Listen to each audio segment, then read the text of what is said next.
All right, hello. Going to get started here in a second. Oh, my camera's all wonky. I don't know how that happens. Like it's fine before I stream, and then I start streaming and it's all wonky.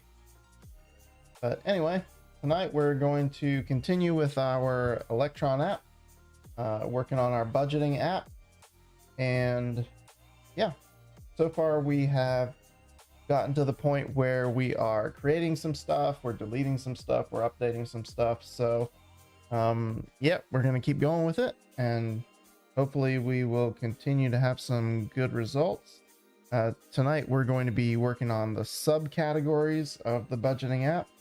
So I've got an idea of how I want to handle that. We'll see if it works out or not. Hopefully you will enjoy. Let's get started.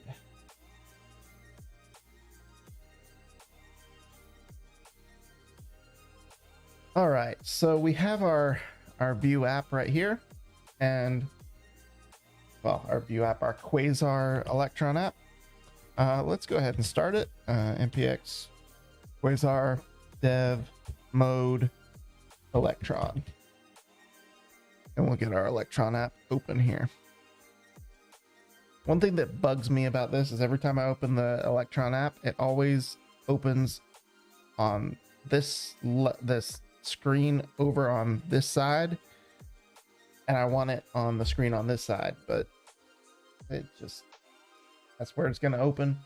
So I'll just have to keep moving it across all night. So here we've got our app. So far what we've gotten is we can add categories, and we can remove categories, and we can update them. So I'm gonna go ahead and remove all but one. You can see that we can say something like fortnightly bills or something, and we can save that. It'll survive a refresh. We can look in our database and we can see there it is, it's been updated, and we know it's the right thing because the ID is the thing we wanted to update. So 2G, there we go. So as it updates, it just kind of keeps appending to the end of this. So all right, so now what we want is we want this little button, this add category button, to add a subcategory underneath the title of fortnightly bills. That's what we want to get accomplished tonight. Let's get started.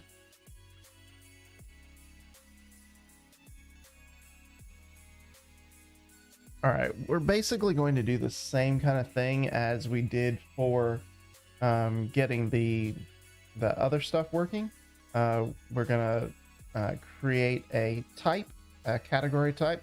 I've been working on this a little bit in other days. So we've got a category type here, and this is going to basically be our subcategory. So we've got a category group and a category. And the category, the only real difference between it and the category group model is that it also has a parent ID. And we're going to use the ID of the category model, group model, as the parent ID for this category.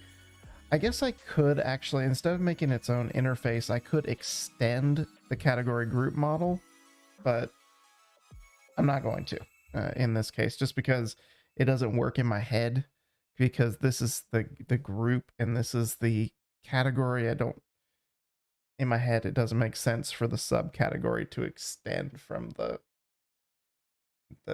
grouping. Anyway, it would work, but I'm not going to do it. So, oh, where'd my music go? It's silent all of a sudden. And I don't like it when songs have like 10 seconds of silence at the end of the song for no apparent reason. Because then I'm just like, where's my music? Where'd it go? Where'd it go? And there's nothing wrong. It's there.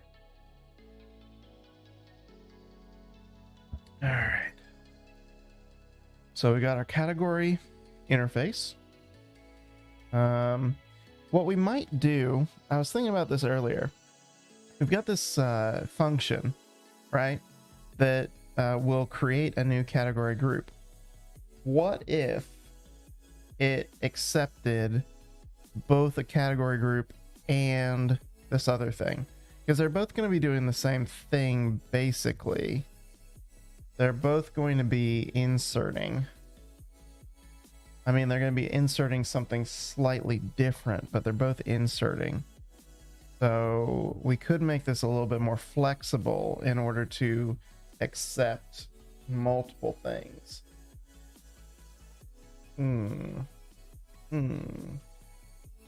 But is that how we want to do it? That's the question. We don't need this anymore. See, we got our basic CRUD. We've got create new category group, get new category group, update, remove.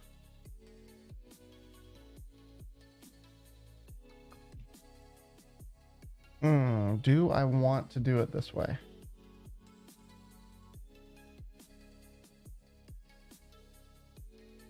No, let's make a new one for it. So these are going to be our category group API methods, and we're going to have our category API methods, and we'll even call this subcategory API methods. They're going to be the same, and I might start doing this and realize that I want to make them exactly the same, but let's see. So if we wanted to create a new category, it could return a category group model or a category. No, because we'll just see how that works. We'll see if it works. It might not work.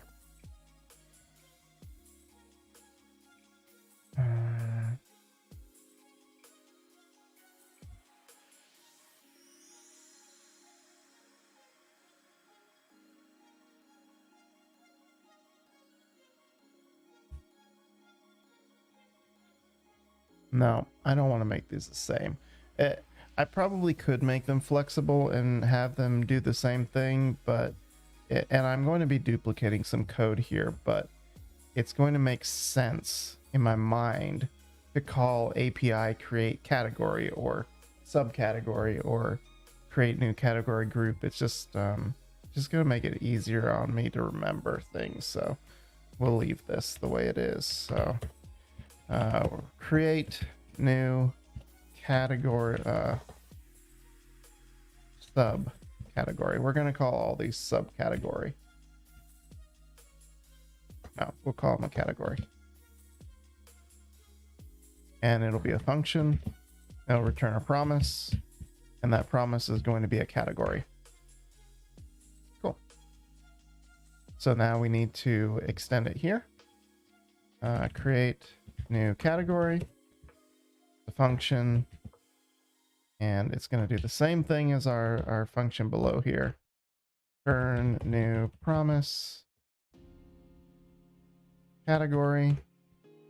We're going to remove this one.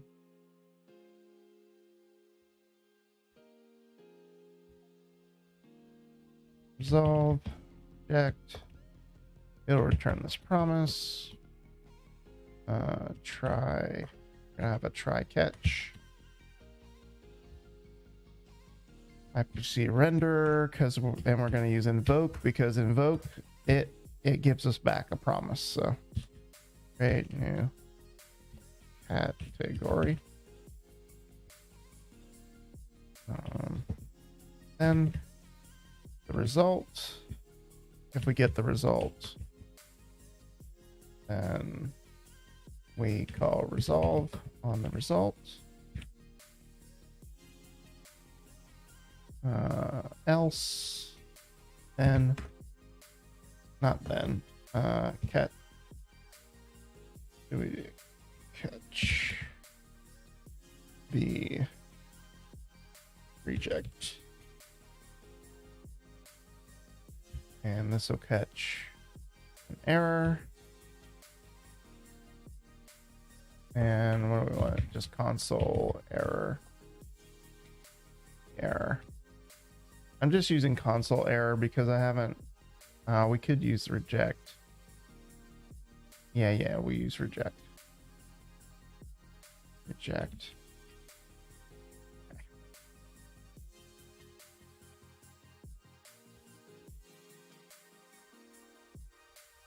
Okay, so when we create a new category, we're not passing it anything. So let's make sure we copy that, create new category, and that is going to then come in here. We're going to handle this. So I'm going to put API calls to database, and these ones are going to be category group calls, and we're going to go down and we're going to do the category calls. IPC main handle, and it's going to handle this and the listener, and we don't need to pass anything in the listener, and that's then going to do db insert.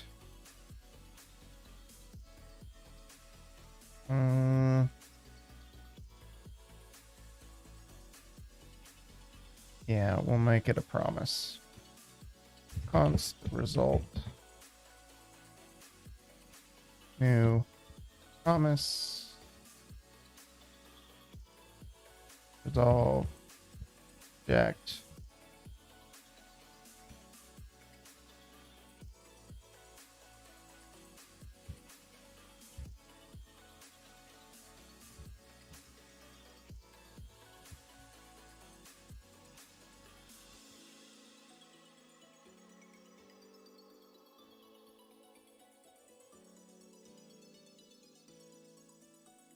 Okay, so when we insert, don't we have to provide it the ID first? Thing we're searching for?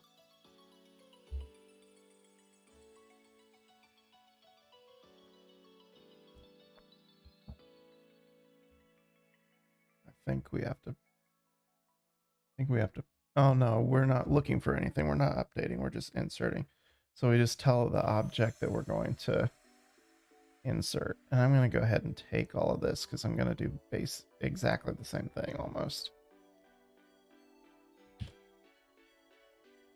Except this one is going to have a, what did we say it was going to have? We said it was going to have a parent ID. That's it. Parent ID.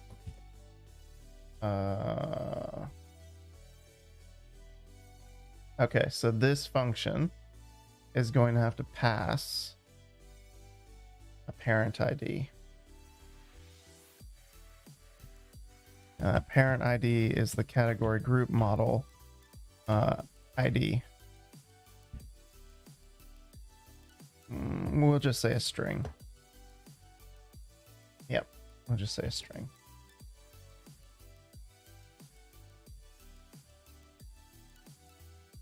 String. So it's going to pass a string. Let's call it parent ID so that it's a little more clear what it's passing. I shouldn't say use a primitive as the thing it's doing. Okay, so that means that this will have to pass an event because it has to pass the event first and the argument, which in this case is the parent ID. So the parent ID is going to be parent ID. That's very important. So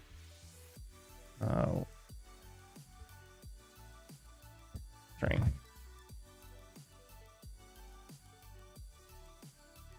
And all right, so then we pass that. If we get an error, then we reject. If we get the thing, back that we're putting in, we'll resolve it, and then we'll return as our, so we've got our promise. We need to return it now. Return result.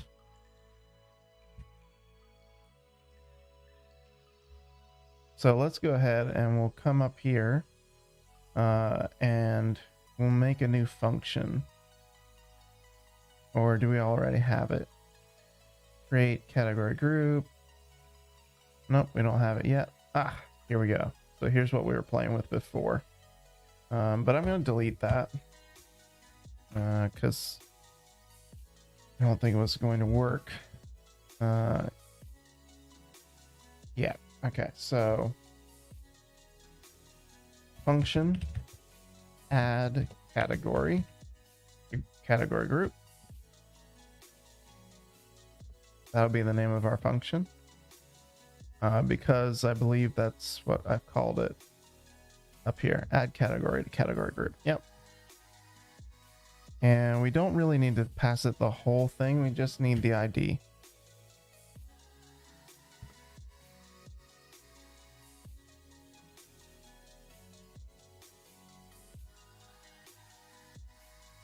Parent ID. And it's going to be string. Console log the parent ID.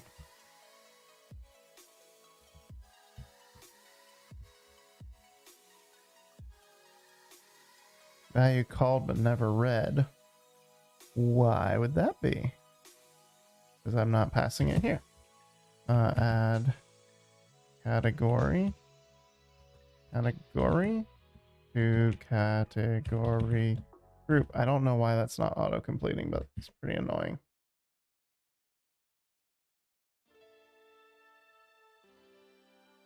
All right, so we've got our Electron app here, and when we click this button, we should get back the parent ID.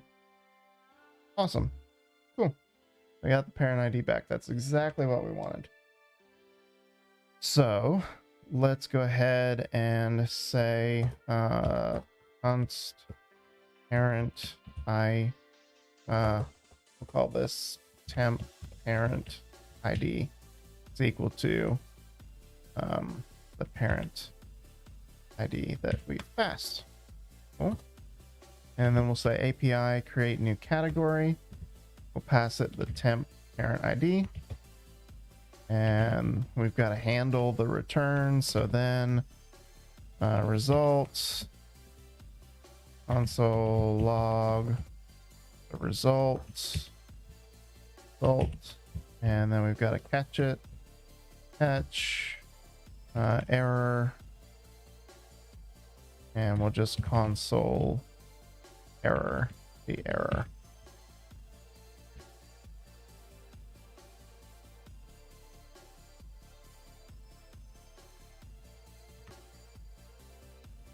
Okay, where is it telling me this?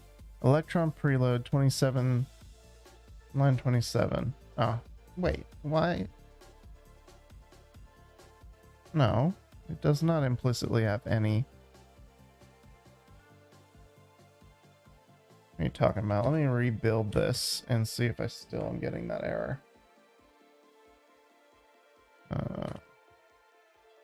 For some reason, sometimes when you do stuff with the Electron app, it doesn't rebuild properly and you get errors that you resolve. I don't know what that's about.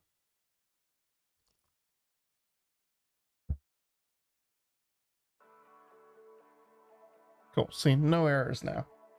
Yeah, that bothers me. All right, so add category. All right, so then we get back this new category, but this is a category group. Did I not specify that? Yeah, no, this is not a category group. This is a category. So that's my fault. That's my fault. Now, I'm going to do something you're not supposed to do, and I'm going to do this over and over. So if you hate it, I'm sorry, but I'm just going to erase that from the database. So it's nice and fresh. Nice and fresh. Actually, I think I've... think I messed something up. Restart Electron.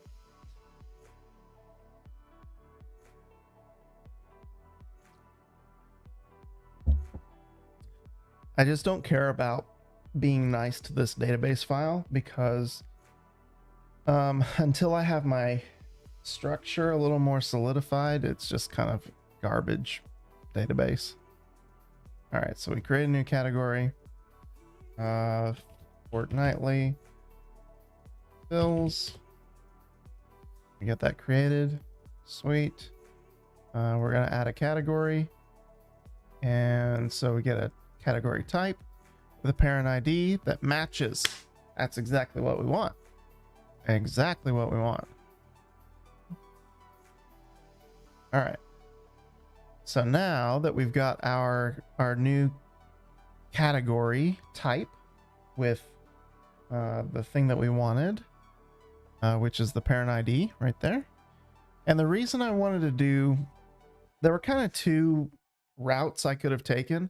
I could have made the category groups to have a key with a array, and that array could potentially hold category groups. But the reason I really wanted to leave, and this may be a stupid reason, but this is why I wanted to do it. The reason that I didn't do that with just an array on the category group is that NetDB kind of auto generates these really nice IDs when they're just the base object. I really like that. I want to maintain that with everything. So yeah, I created them as their own thing. And now in the front end, we're going to have the ability to add those to the front end. So we'll handle the organizing of the data in the front end.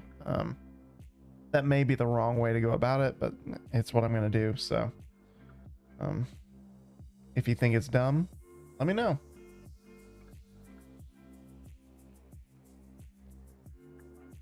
All right, so we have category sections. We need to be which is a category group model, but we want to extend. No. We want const categories, category array, and this is going to be an array of categories. So category array, ref.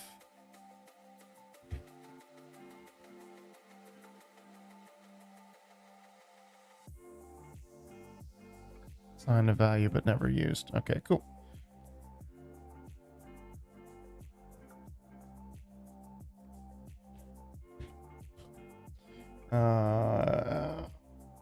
We want to basically, I want to add this category array to my category sections, right? So I want to have all the things that a category group model has, but I also want it to have this thing attached to it.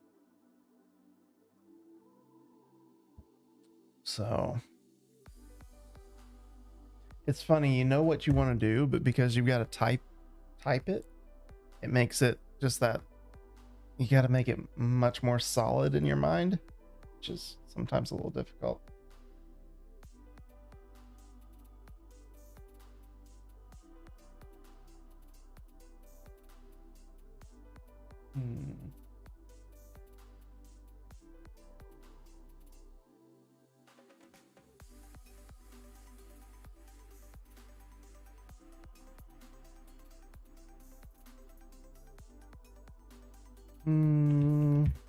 I might make an interface here. Interface category group with category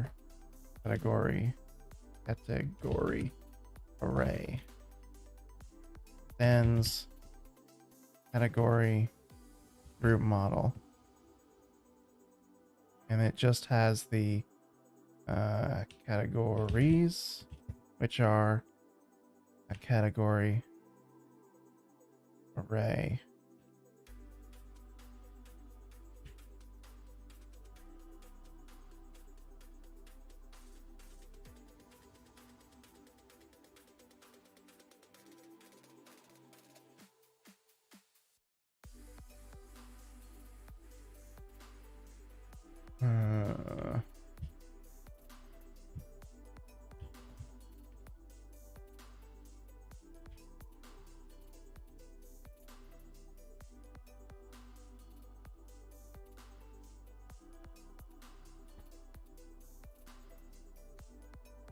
I don't know exactly how to type that, so.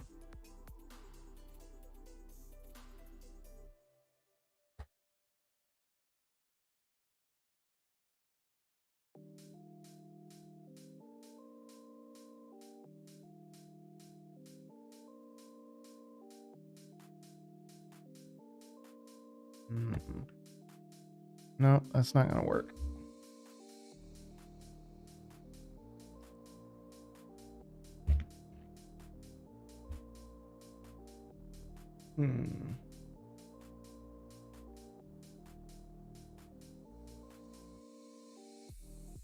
We have to change some things for this to work.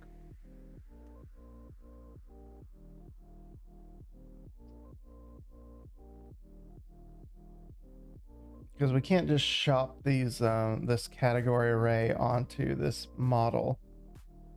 It's not the right type.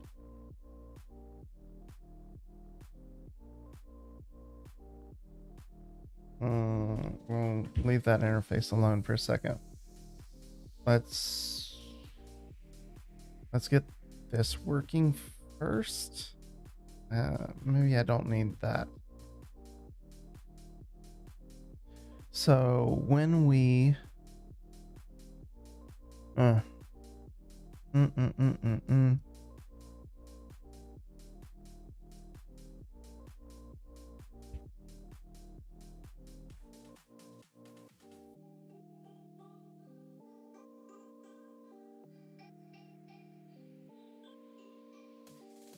somewhere along the line, I have to shove something onto it that is not in its type.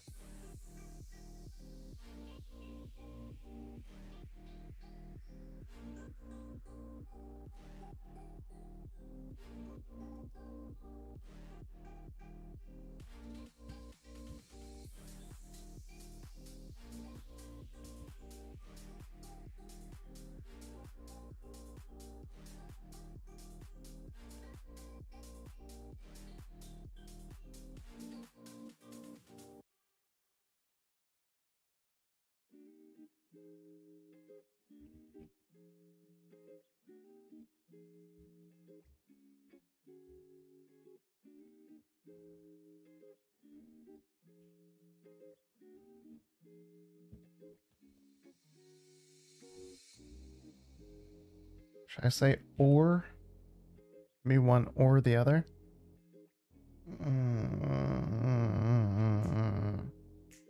So when I call this function, this is what's giving me problems.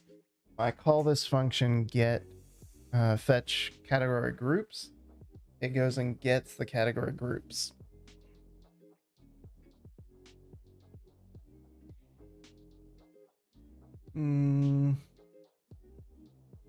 Okay. Right.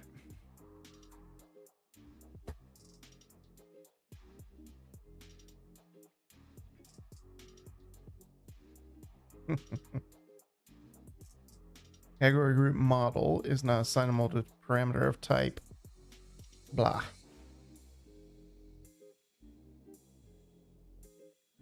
Okay, so I'm having problems there as well. So when I create a category, I'm creating it and then I'm pushing it onto this this thing. Results.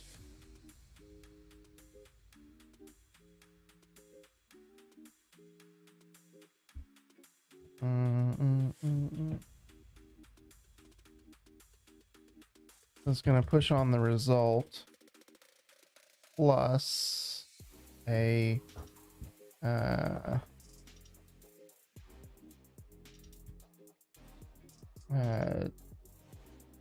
const temp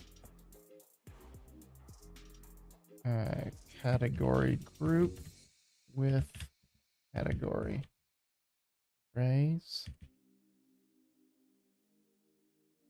We'll just call it result with categories array.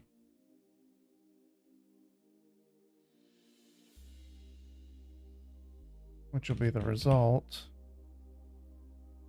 plus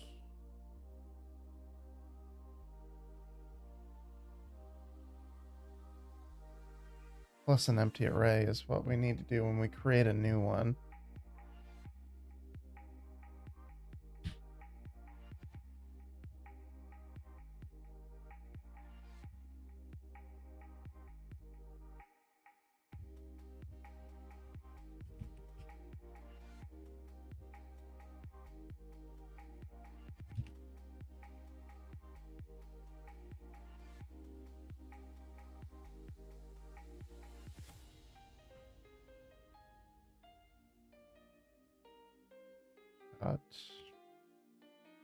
Category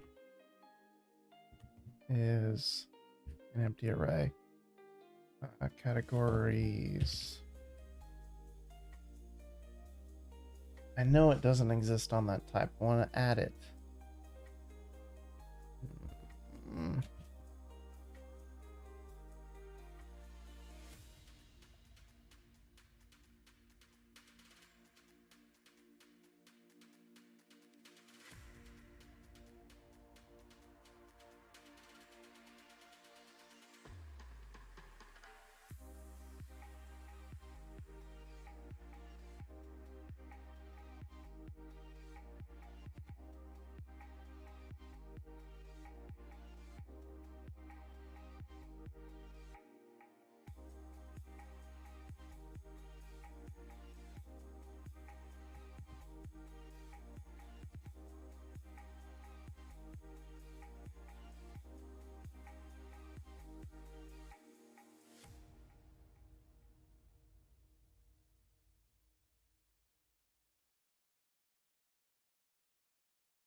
I don't know how to say this.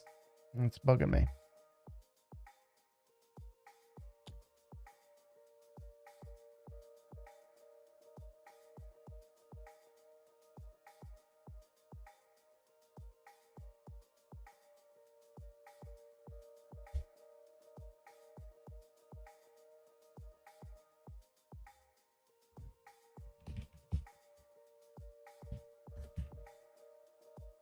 result dot categories is equal to that.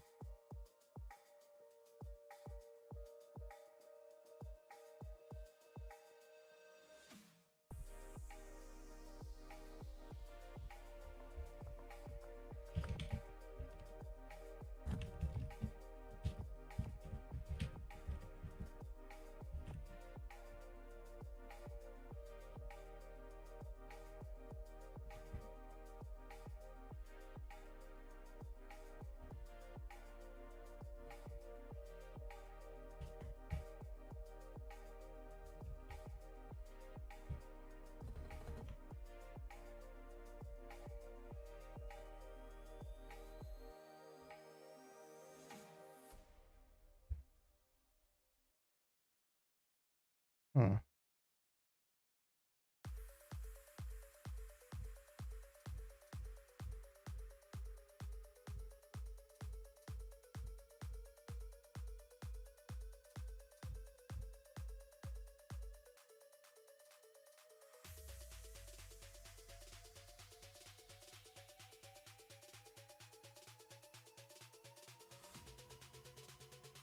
Okay. We'll do it this way. Object with everything a result has in it. So category. Put this off to the side. Got a category title, which is going to be result dot category title. The type, the result dot type. It's got a budgeted, which is the result dot budgeted. And we've got an activity,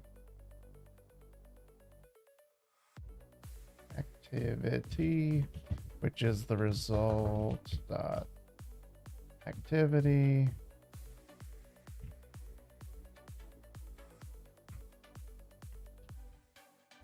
Gotta spell result right.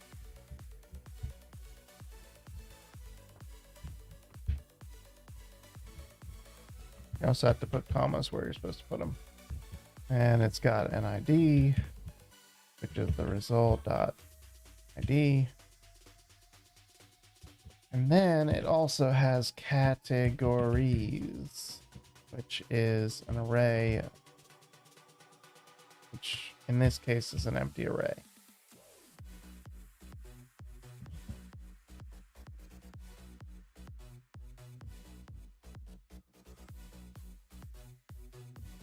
All right.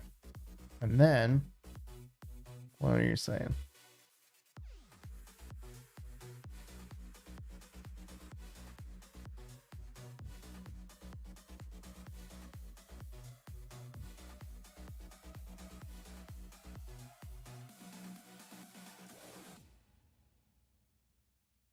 This must be wrong. Let's just said this wrong. Oh no, categories. What's a category? Categories. There we go. All right, and then we push the result categories array into our category section. So then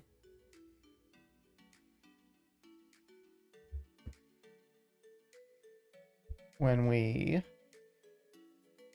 put that back over here. Oh. All right, so when we fetch category groups, which is the first thing we do when this application runs, we get the category group.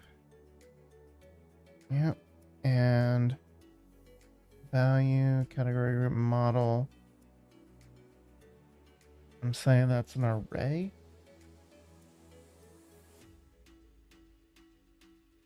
Yeah, I'm getting, yeah.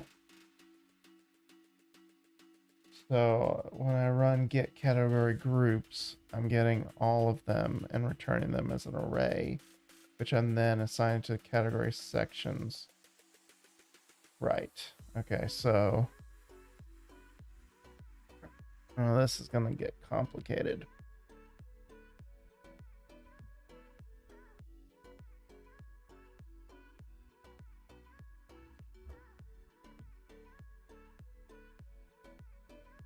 Okay, so basically on every array, I'm now gonna have to do a loop, and if there are any existing things, I need to put them on, and if there's not, I need to add an empty array onto a categories key. Okay, we can do this. We can do this.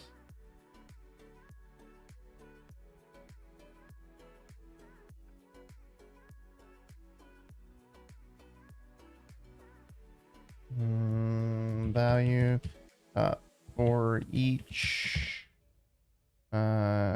category group.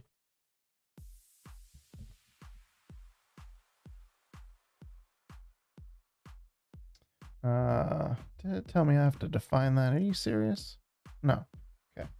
For each category group, if we're going to then have to also get all of the categories. If category parent.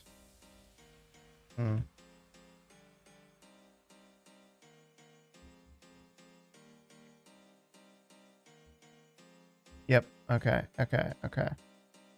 So we're also going to get the categories. Categories equal. And these are going to be of the type category. And they're going to be an array. Ref array.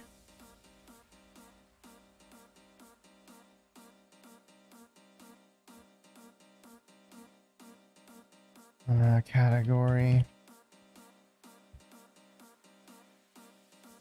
Let's do it this way.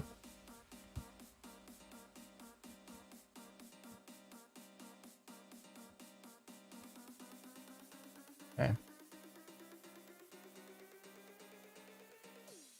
Available is missing.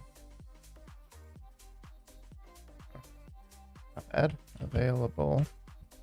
See, these are things that Typescript is saving me from. I would have missed that. And I would have been like, where's the problem?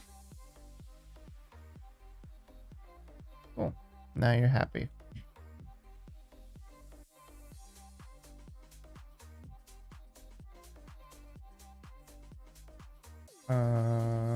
So now I'm also going to have to go through categories for each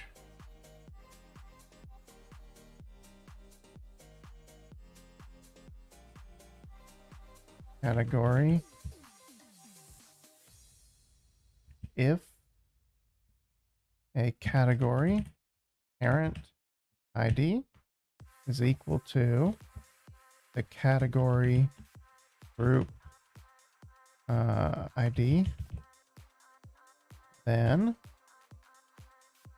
we're going to put that category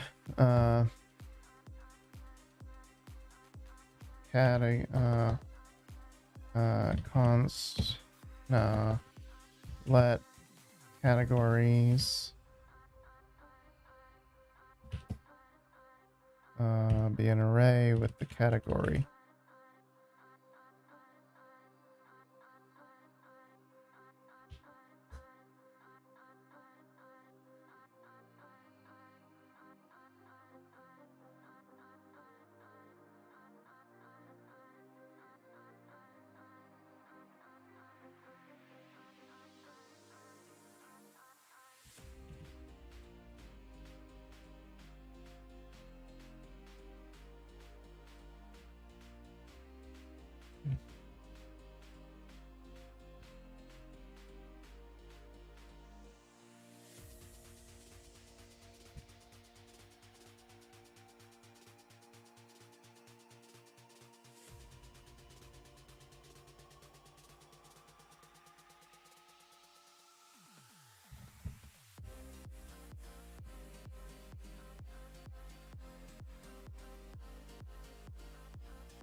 I'm making this very complicated.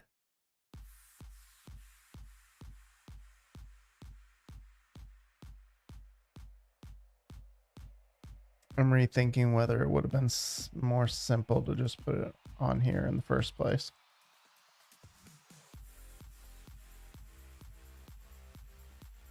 I mean, we can do it this way, but I don't like a bunch of for each loops. This is gonna make my page load slowly, because I'm going to at least have to loop over the categories or the category sections. I'm also going to have to loop over an array of categories. And of course, there's also the loops in the view template. So there's going to be at least 1, 2, 3, 4 loops in this page. I guess that's not the end of the day.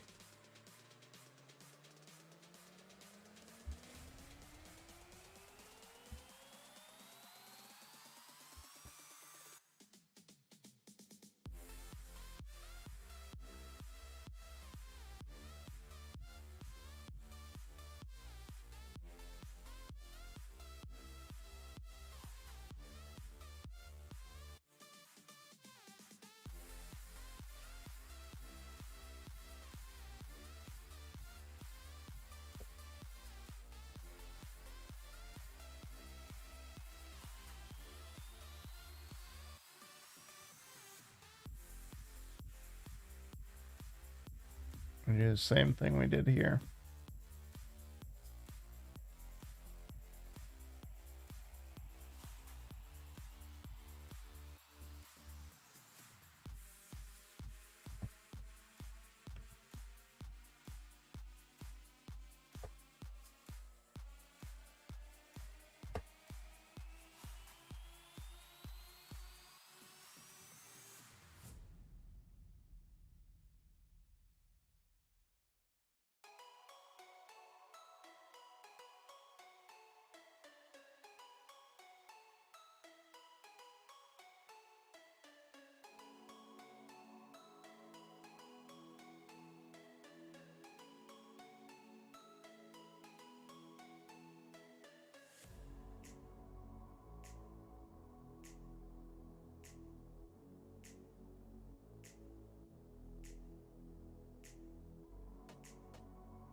Now let me think what this is actually going to do.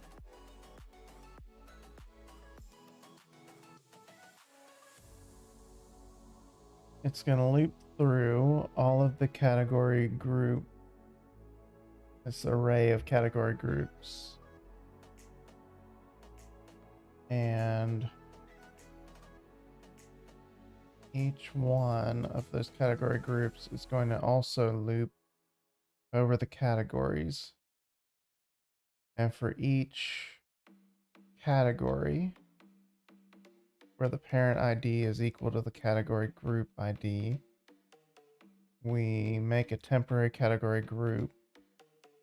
We then add this empty array, and then we push the category onto it. And then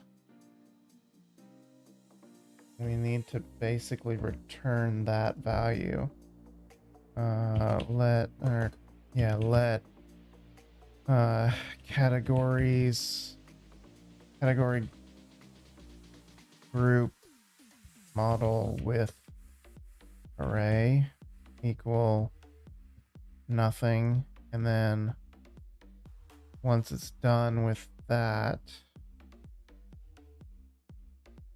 so right here, no.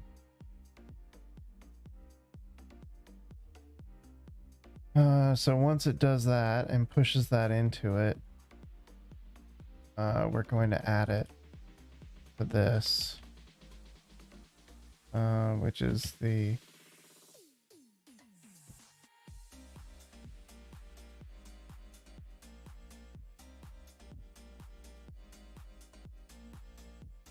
this is the category sections. Actually, we don't have to do that, do we?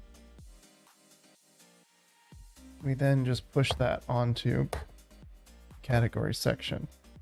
This only runs once, so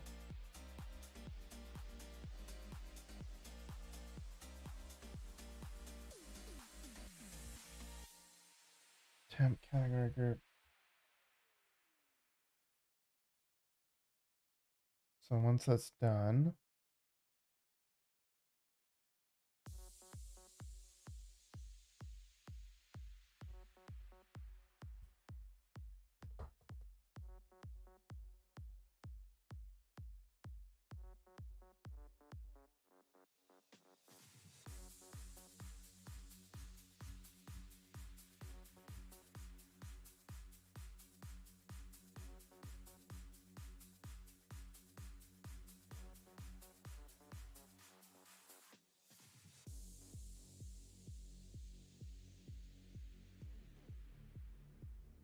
so it loops, it does this if statement, creates this temporary group, it pushes any of those onto that category, and then it goes up and it does it again.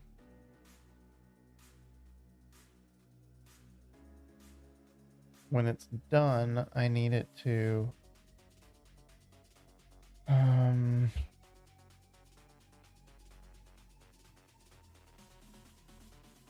while category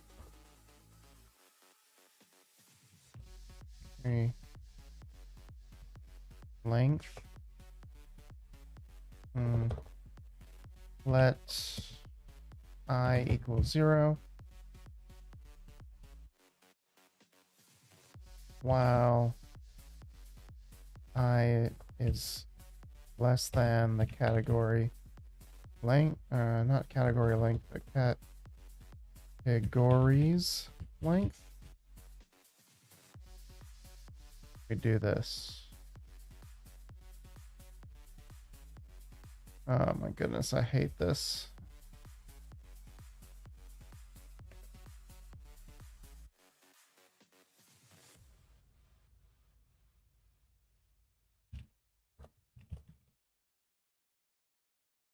While this has length, I know it's not reassigned, but I will. While I is less than, do that, and then I plus plus. Less than or equal to.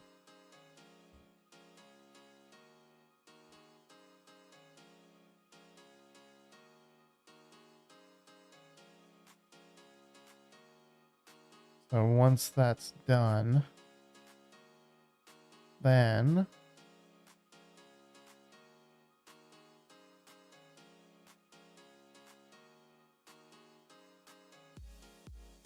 then I want this.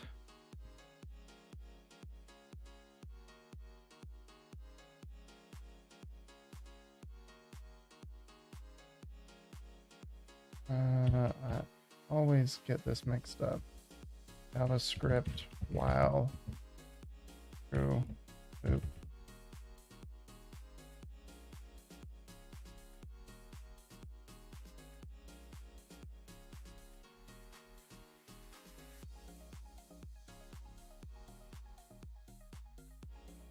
Yep. Okay.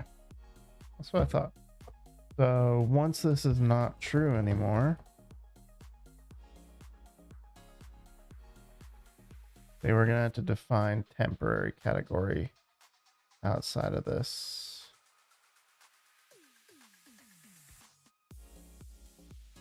Copy that. No, we cut it. Cut it.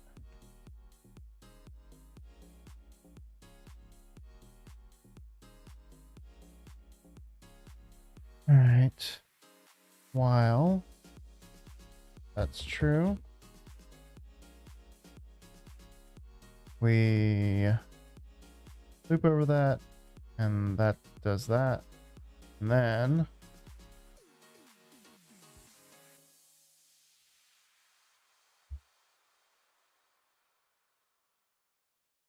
once it's done,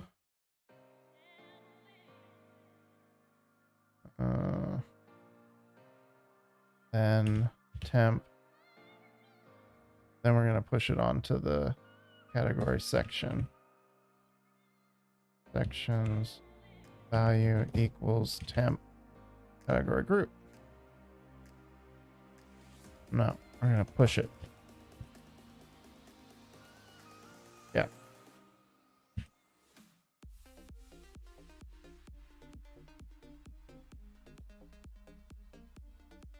There. We'll see if this actually works. We did all that. We'll see if it works. There's loops inside of loops inside of loops, and I don't like it. I do not like it. Oh, I don't like it.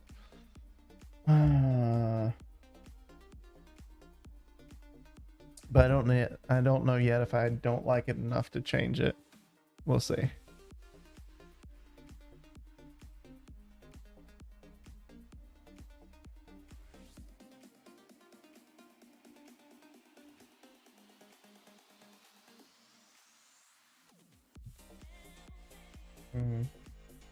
Let's look at our Electron app and see if it's crashed yet. Nope. Add a category. Got a category title right there. Let's console log. Once we get done looping, where does that happen? Right here. Console log the category sections with categories array. Category sections.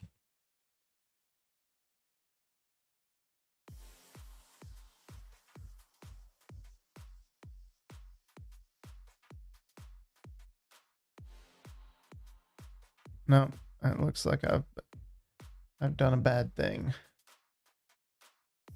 Yep, I've done bad. So let's see where I've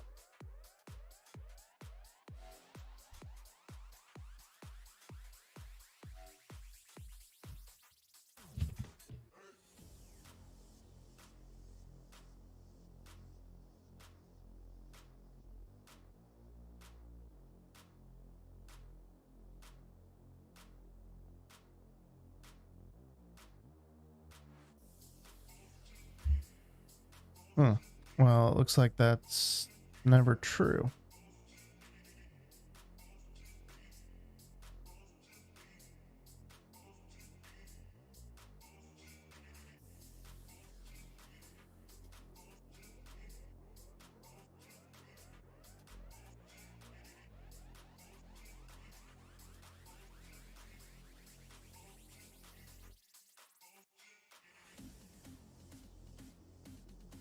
Maybe that's not necessary.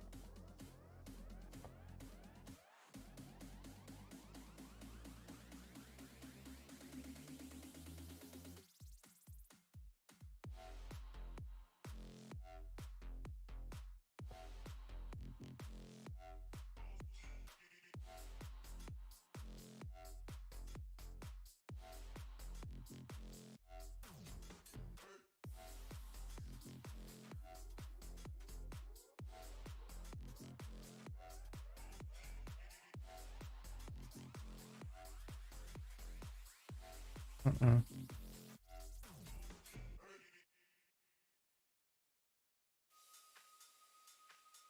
This is not right.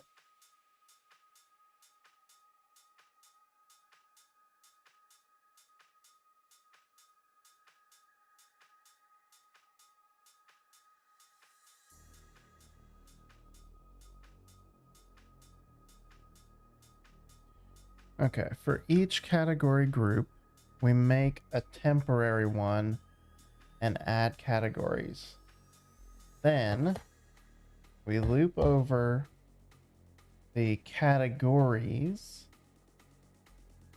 and for each of them, if they're matching, we push something into there, and then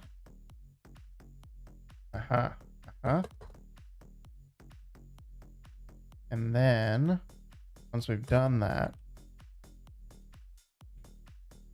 we push that onto the category sections. Yes. Yes.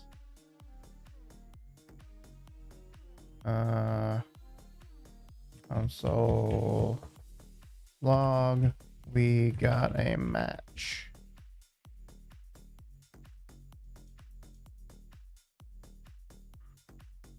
That's better.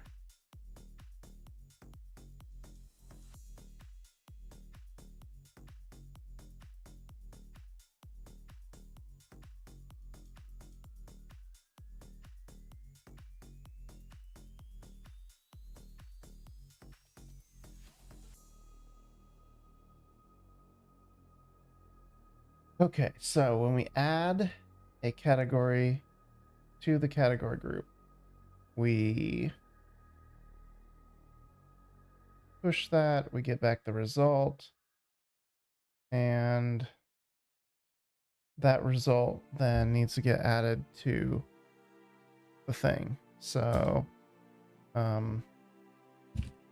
category sections, we loop over them for each section.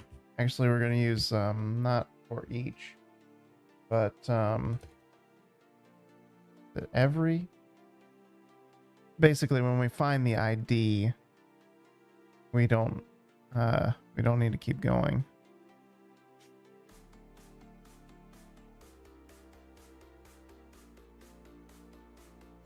Well, we'll start out with for each, but we're going to move that. For each section, if the section ID is equal to parent, no.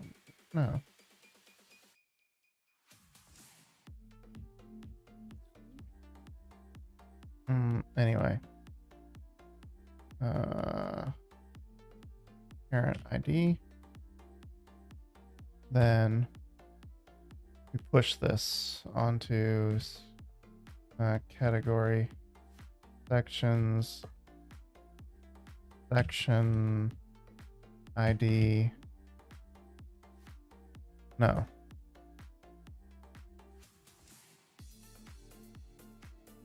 For the section categories, we push the result. Okay, what's it saying? Why is it? We need to do value because it's a const. Yep. All right. Let's see if that works. Nope.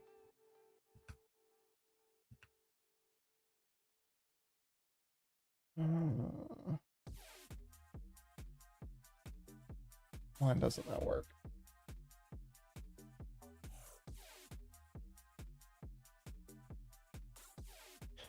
If the section ID is equal to parent ID,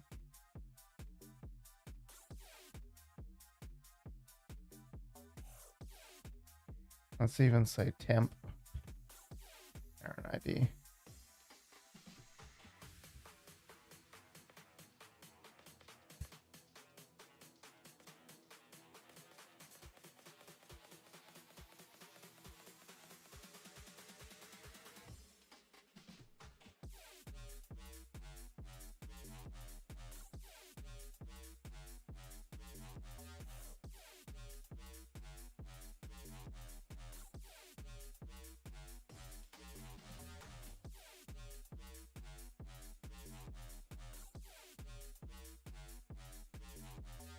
Yeah, we got it there. So why isn't it there?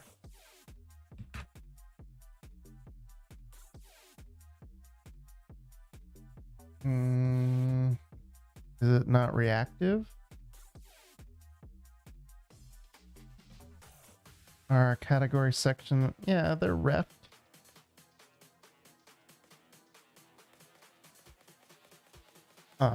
We commented that.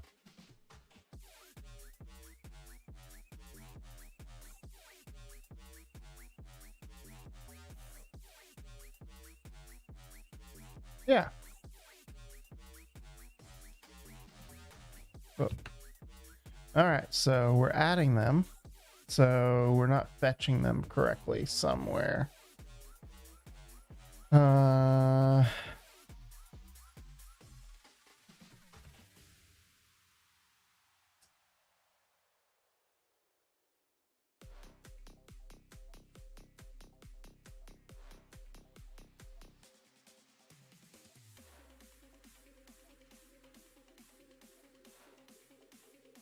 Okay, they're all empty. Is that right? Raw value, 0 is empty, 1 is empty, 2 is empty.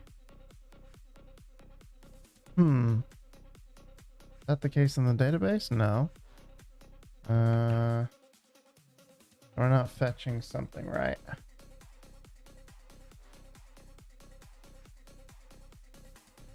Oh, yeah. There's nothing in a category yet. We're not getting the categories.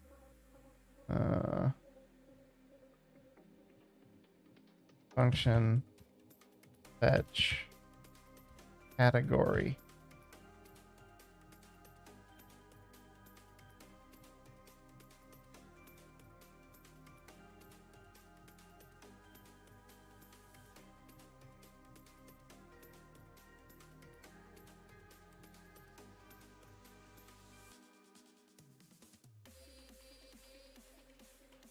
Get category.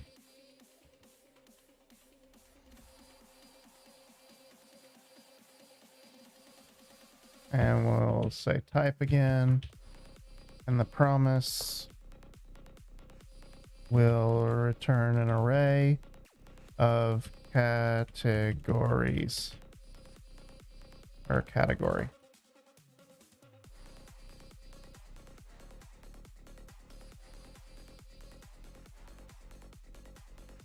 And we need to add this to our API.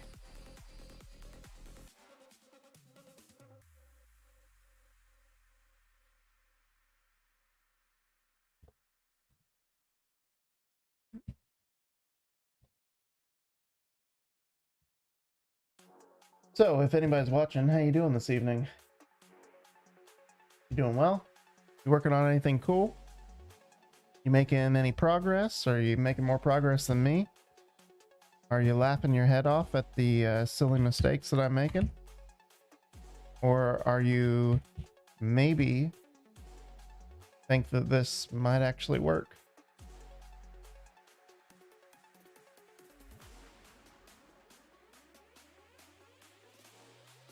What are you doing? What are you into?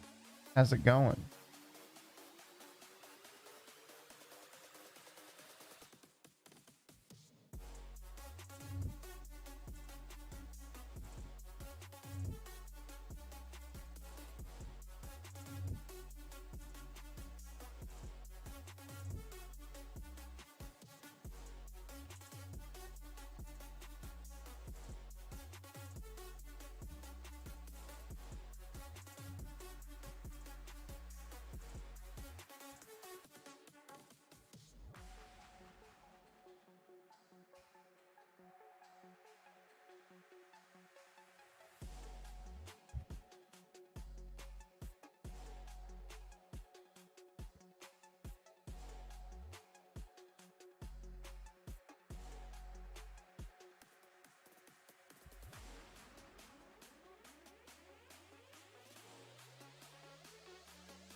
can just call this get.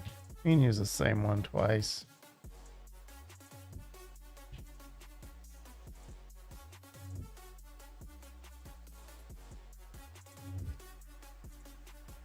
Actually, we're going to make this, we're going to call this get by type.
Why is it angry at this?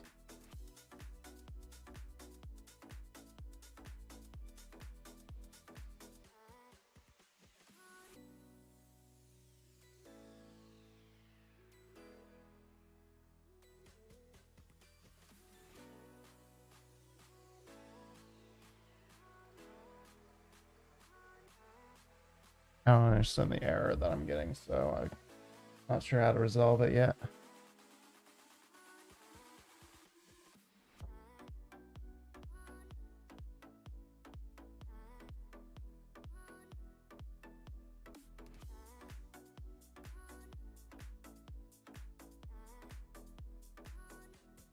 Electron app definitely does not like something I'm doing. Then results. Parameter result implicitly has any.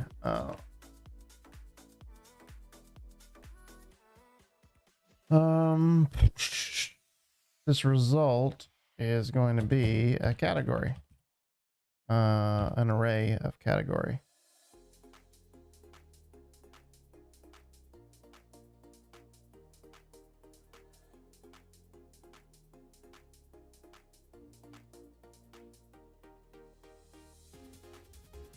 Why doesn't it like that?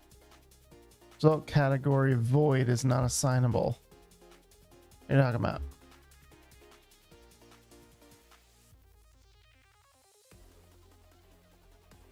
Maybe it doesn't like this. Ah, yeah. This is not right. This is not right.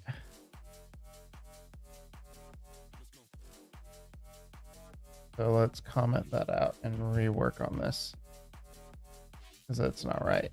Get by type. We pass a type. And then we try catch.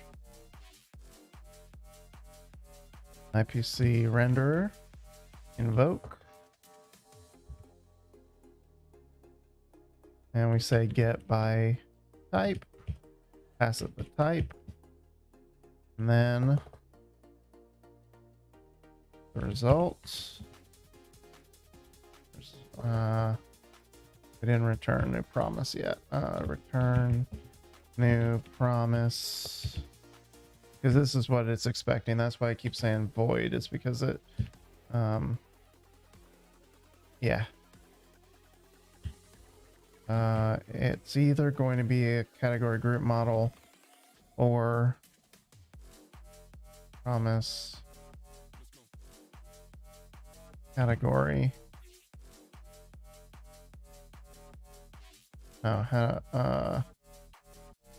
It's going to be an array of category group models, or it's going to be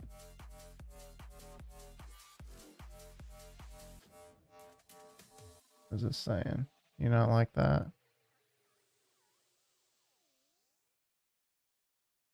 I think it's just because I'm not done yet. Or it's going to be a new promise with an array of category.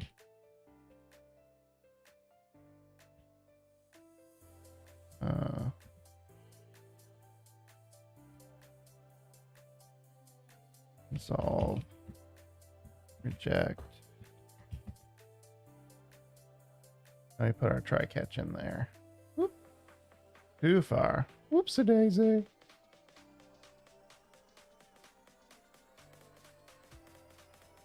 What have I done? It's angry.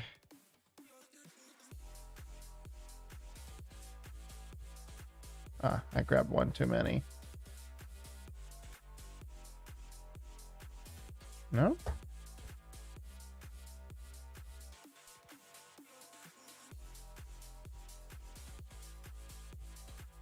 It doesn't like this.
Okay.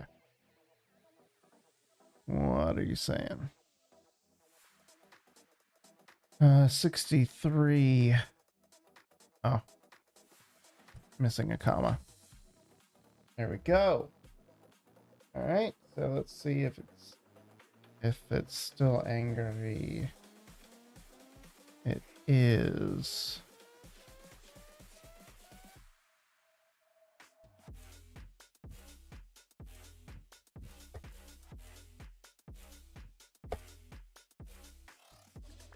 Yep, it knows what it should be now.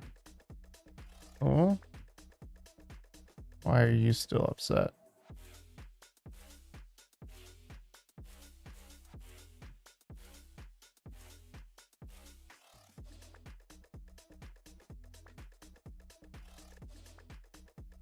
Component in. Okay. Fetch categories. That one's void too.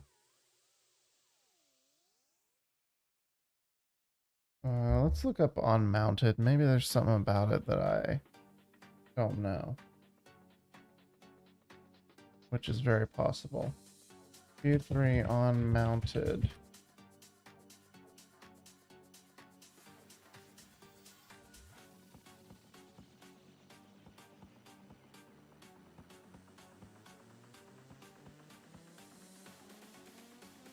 Unmounted.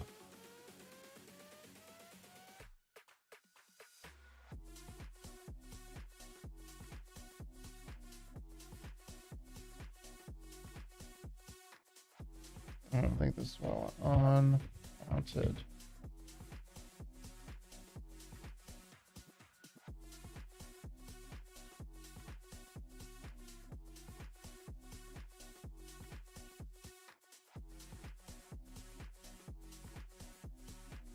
Oh. Am I supposed to call it as the function? Like that? No.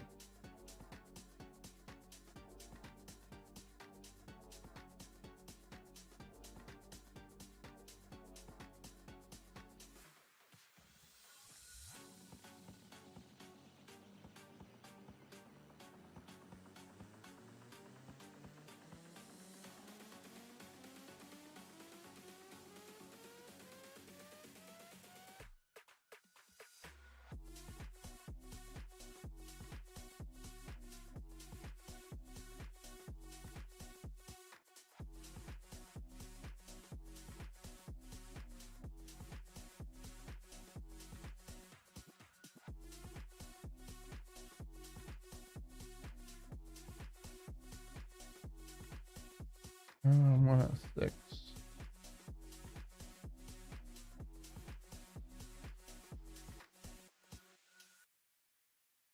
What's the problem?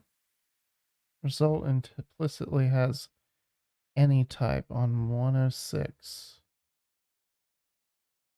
No, it doesn't.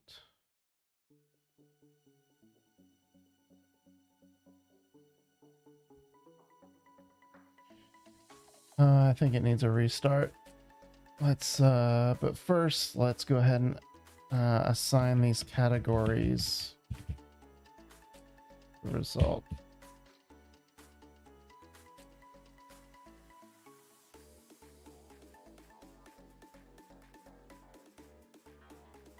No. Yeah.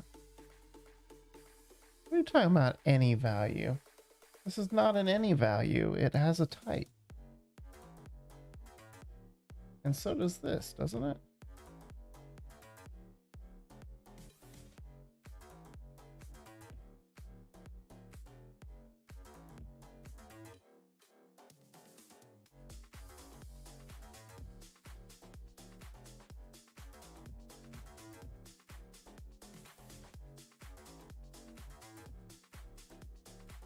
Maybe I need to be implicit because it could be or.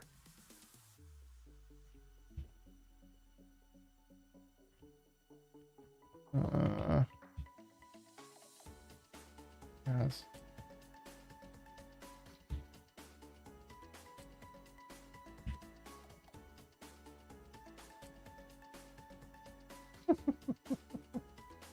I'm gonna restart this. I'm gonna restart this and then see if I'm still getting that error, because that error doesn't look right to me.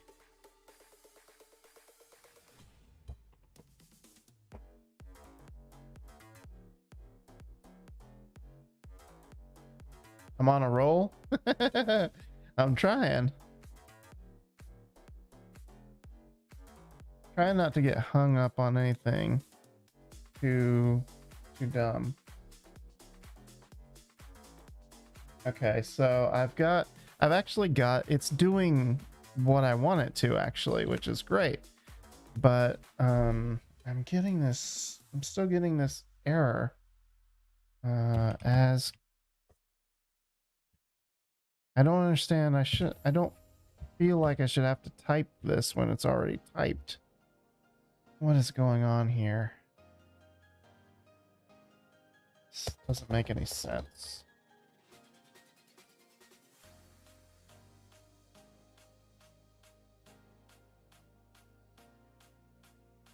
Let me close the Electron app.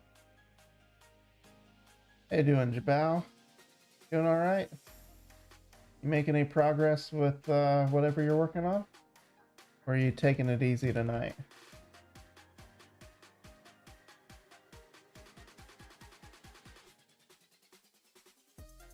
Let's clear this.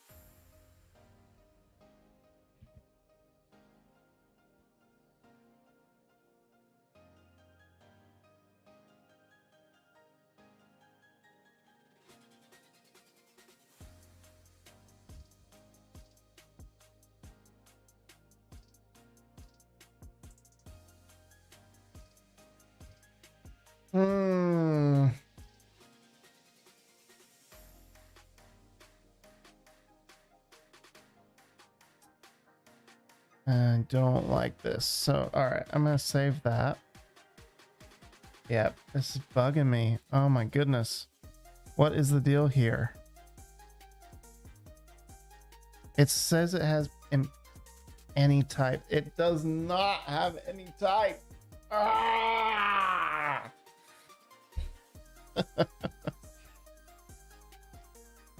I mean, I'm mousing over it. The type right freaking there.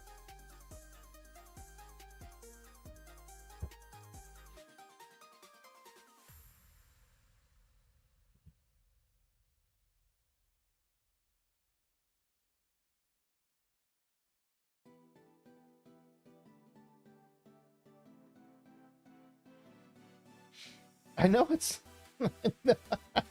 I know that's true. I know.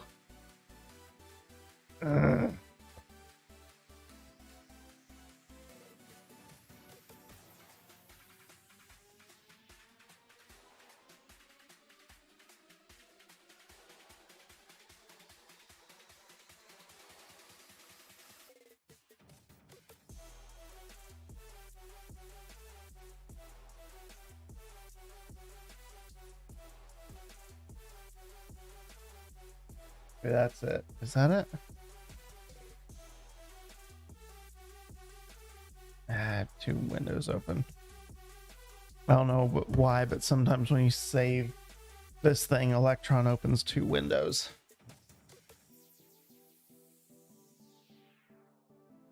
It's like it gets confused if you save it too quickly twice in a row.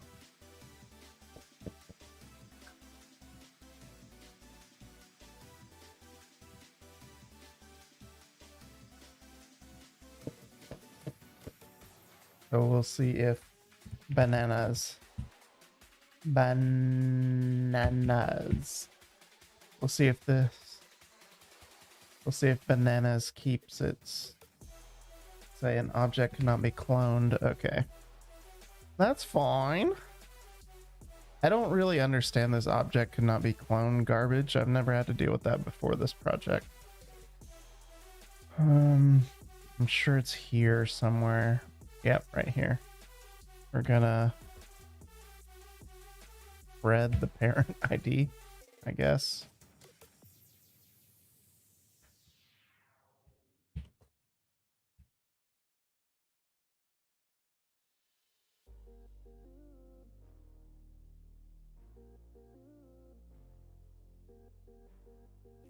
No. Just dot, dot, dot. No? It's not, it doesn't need to be spread.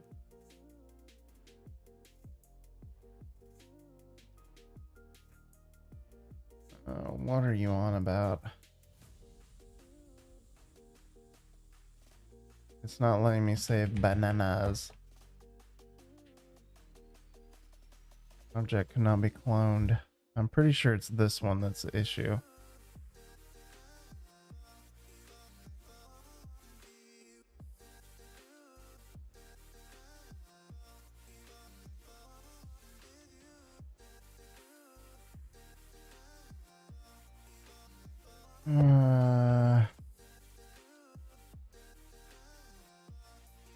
How do I generate a new, just say new parent ID or no?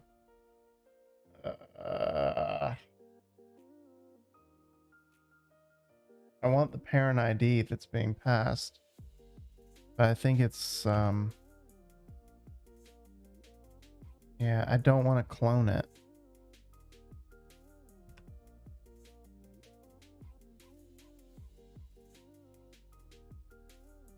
This is the first real headache of the night, which is pretty good. We are on a roll. It's almost 11, and this is the first real hiccup. Who knows? Maybe I'm actually getting better at this development stuff. Maybe.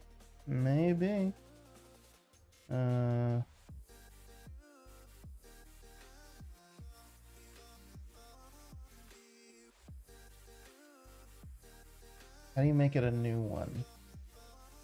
How do you make this string a new string and not just a copy?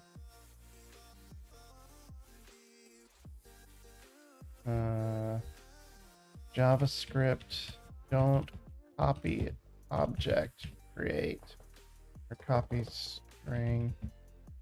Don't bind to previous string, create new string.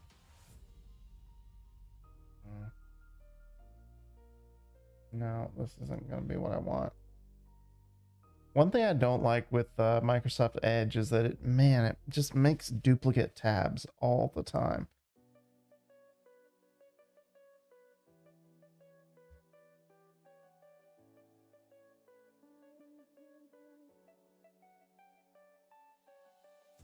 How do I make this a new one and not a copy?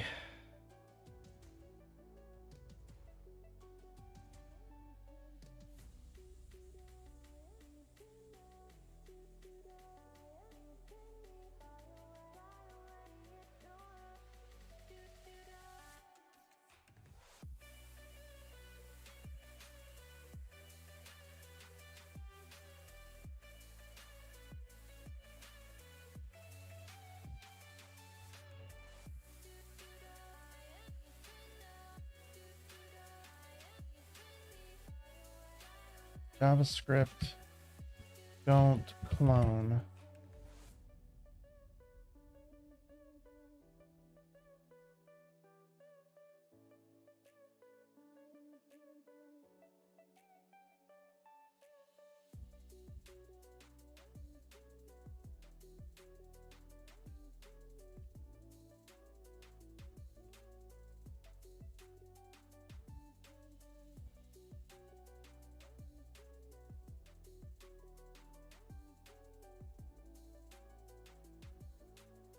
I want to make a new one. I think this, I don't want to reference it. Yep. The equals operator does not make a copy of the data. The equals operator creates a new reference to the same data. Yeah. So what I want is a new one. After you run your original code, var equals $, some hidden var value b equals a. A and B are now two different names for the same object. Any change you make to one does to the other. Yeah.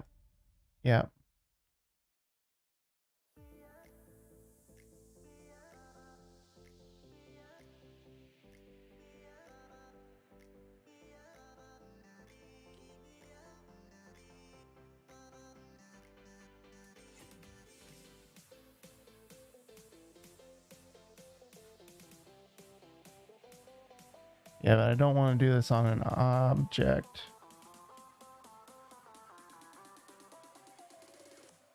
Do I still do the same syntax though?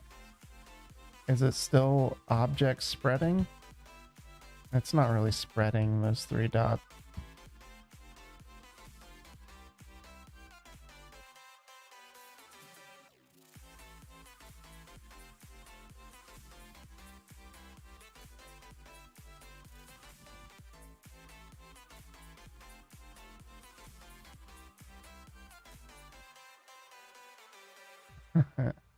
Okay, let's, instead of doing that, we'll just use the parent ID.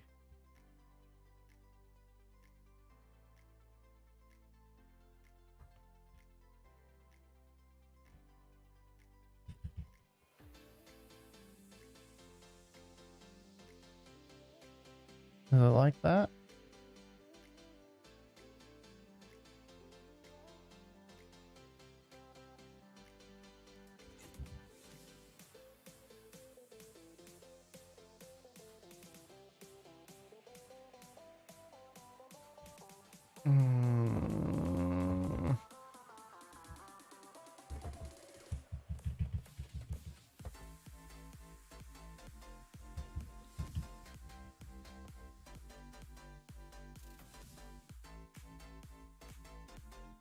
I'm sure I'm gonna get the same error here still.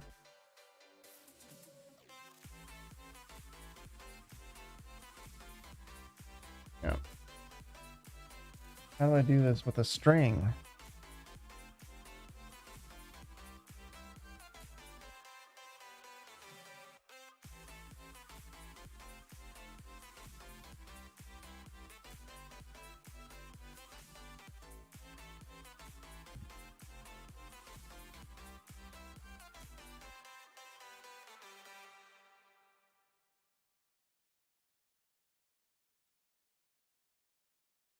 I don't want to object assign.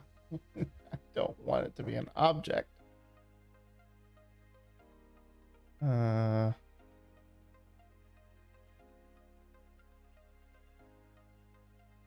JSON parse stringify? That might work. Okay, let's go back to having temp.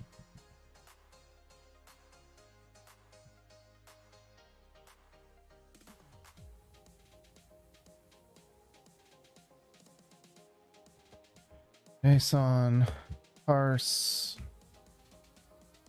JSON stringify.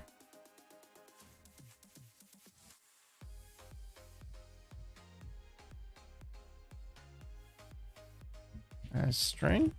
Is that really necessary? Huh, it is. Okay, let's see if that resolves our error. BANANA. Anas. Nope. Nope. I wish it would give me more. Give me more information.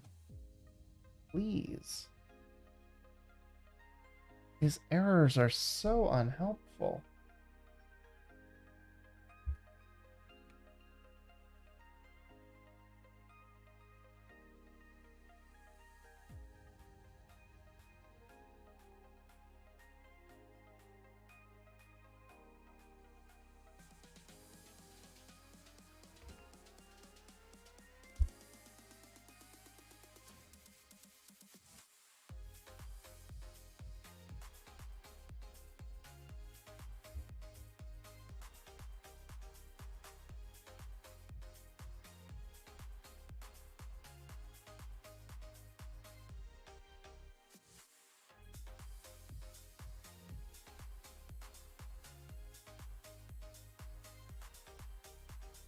All right, so to clone objects, you can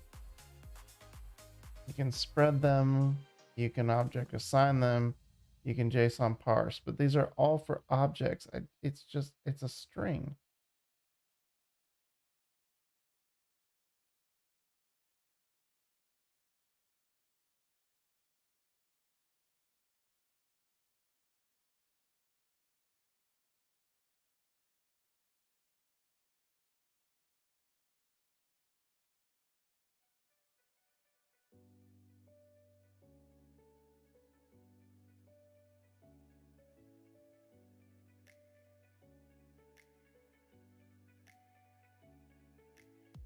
Can I maybe just say parent ID value of?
Surely that's not how to do it.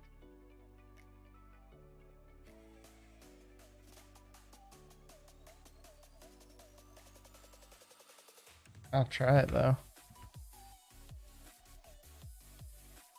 That seems like a really weird way to do it.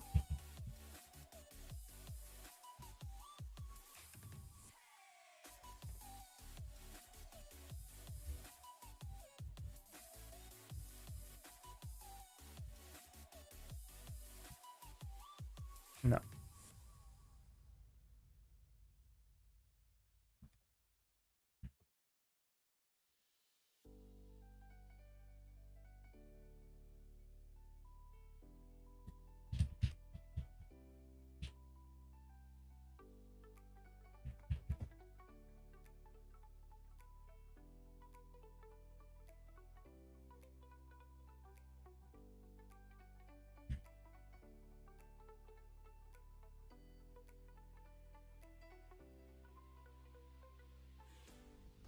Okay, I don't need to be console logging these other things. Just getting me confused.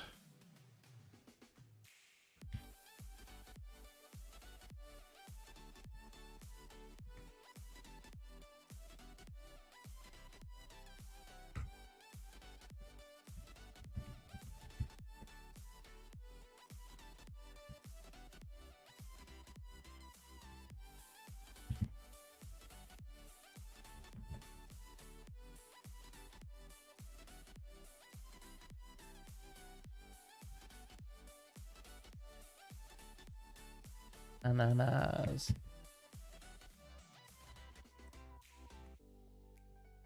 Nope, that is not right. I didn't think it sounded right.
Okay, what happens when I press on enter?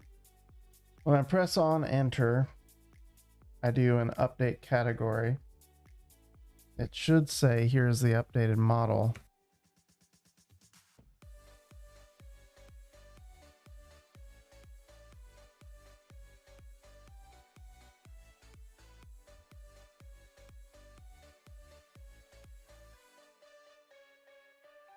This was working earlier, so I don't see how this could have gotten broken.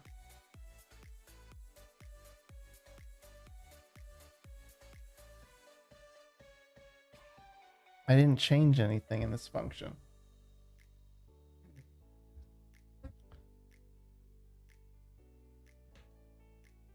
I did not. I did not change anything.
See, we're spreading that model right there.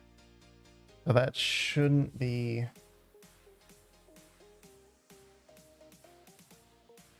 That shouldn't be giving me that error.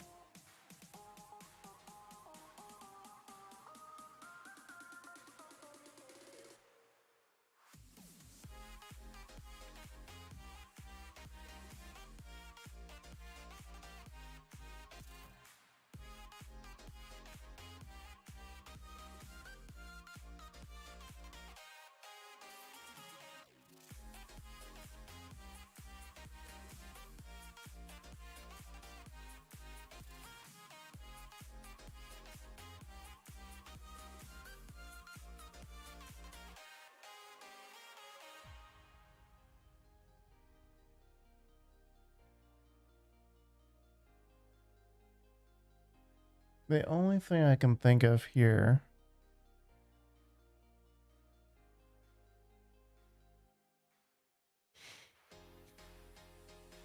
category group model.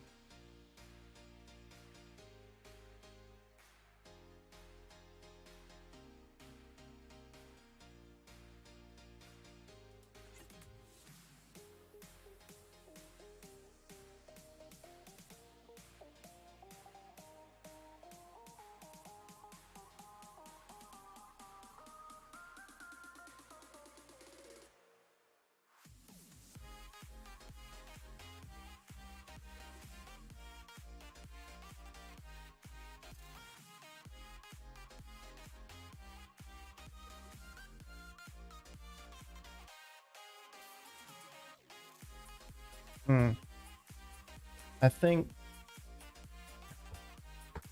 because of the way I've done this, I've made things difficult for myself when it comes to reactivity.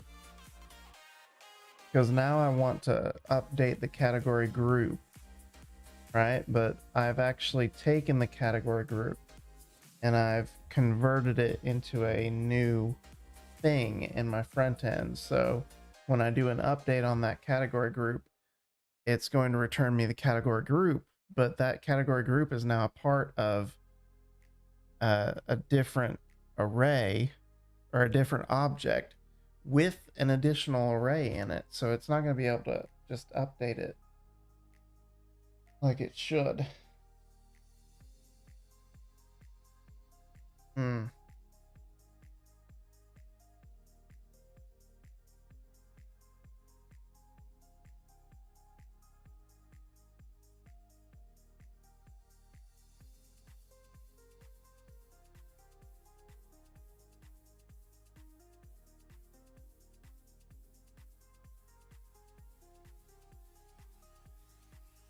Yeah, I think I've done this wrong. I mean, I can keep going down this rabbit hole that I've created for myself, but I don't think this is the right way to do it. The more I think about it.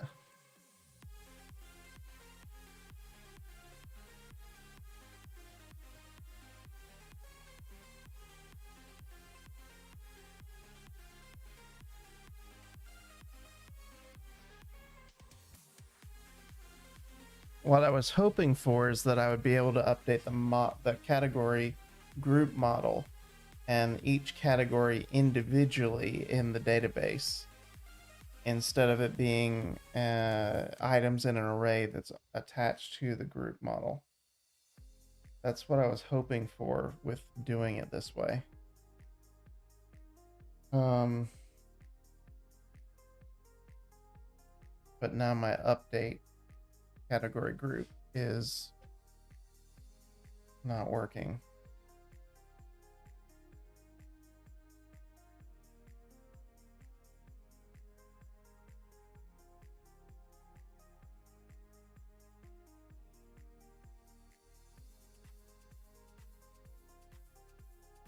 So do I keep plowing away at this because I like it better on the database side, or do I decide to give up, restructure my data, and basically undo everything I've done so far tonight?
Hmm.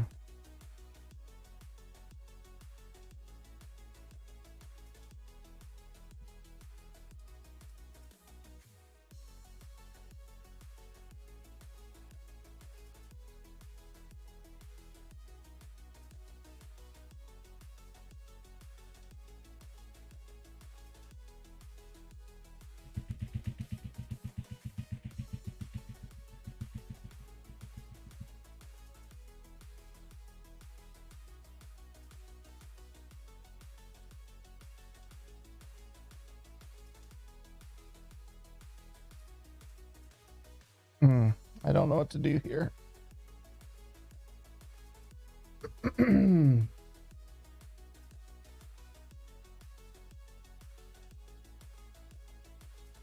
I've broken core functionality with my update.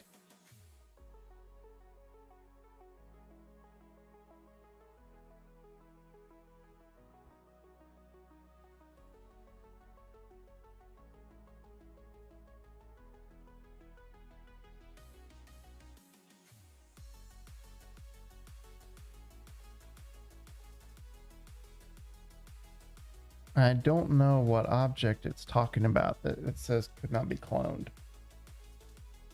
I don't understand this error at all. Because my on error, I'm spreading it.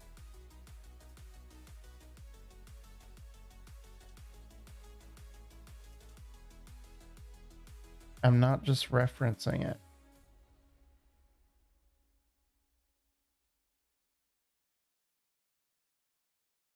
But this isn't a category group model anymore. This is a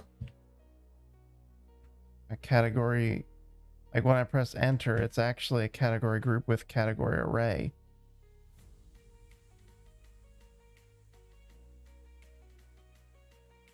I've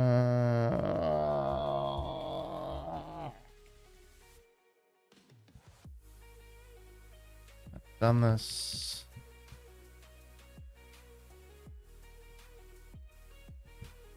All right, I have an idea, but I don't like it.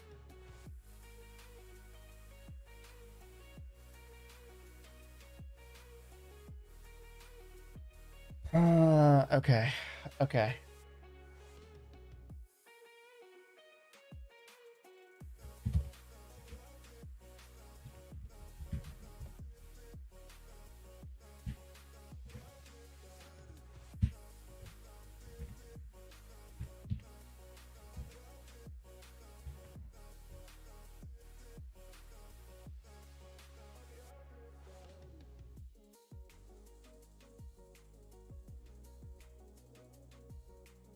All right, here's what I'm thinking. If I want to maintain this setup that I've got going in my database, then I'm going to have to keep an array of categories, an array of category groups, and anytime I run any sort of update on the category groups or the categories themselves, I'm going to have to resync my sections, basically. What a mess. What a mess.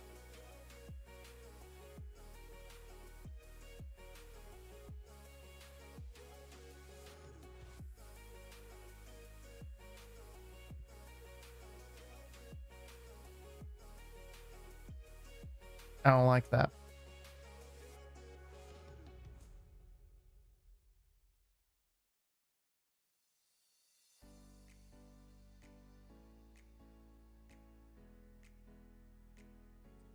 Why so?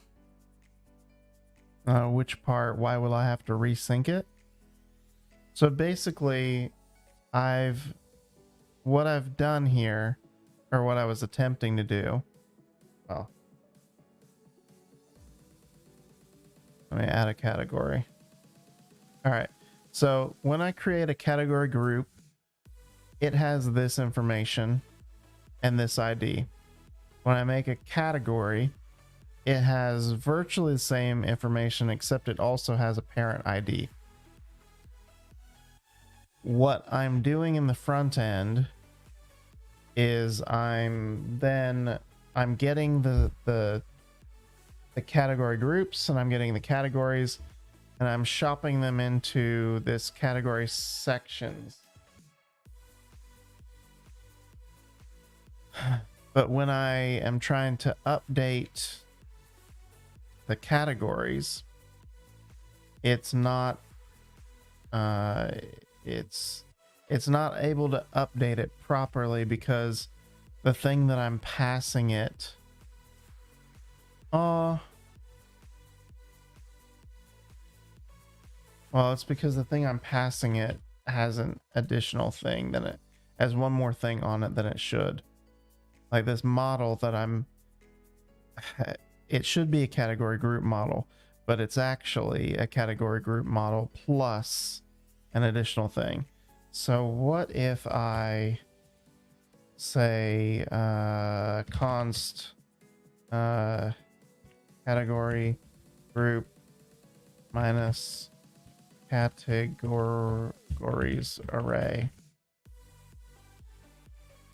equals, we spread the model, well, we create a new object that has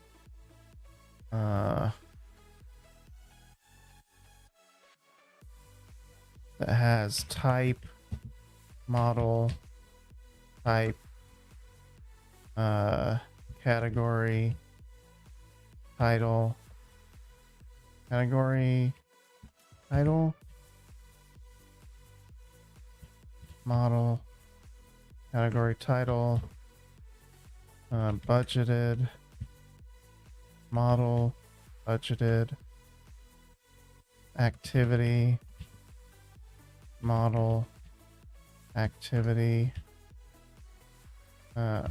ID model ID. This is just a guess. But it might work.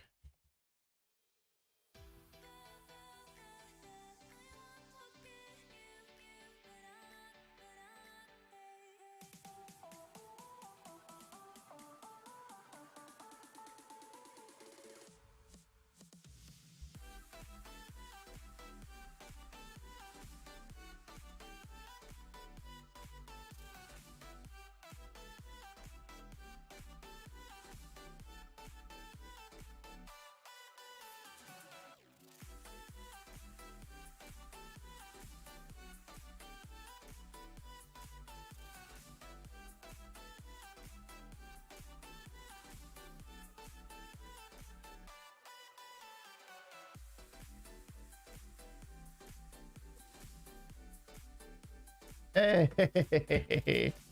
Okay. Ah, okay. There we go. I was wrong. Okay. That was doing my head in. I couldn't understand how I didn't touch that and it was all messed up.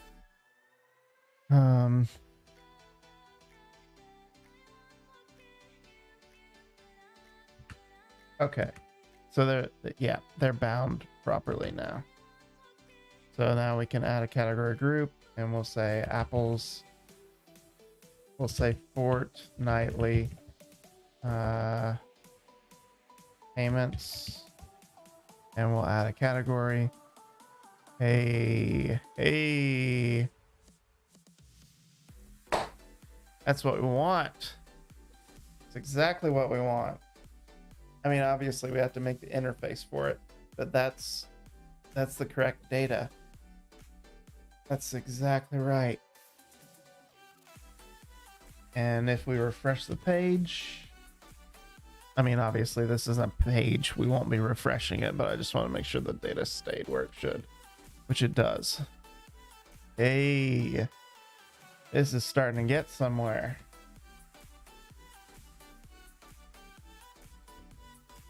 Man, this is a big file though. I'm gonna have to split this out into other files at some point. But hey, we've got, oh man, this is going good. This is going good.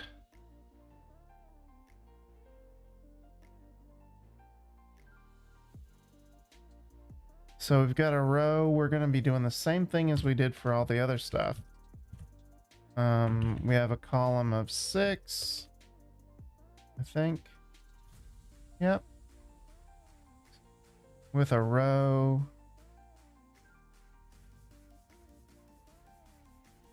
Of 10 and 2. Okay.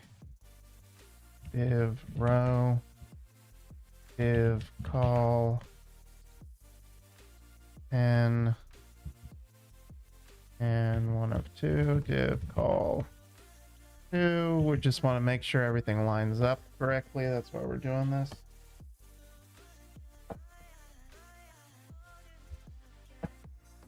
Knocked over my fake plant.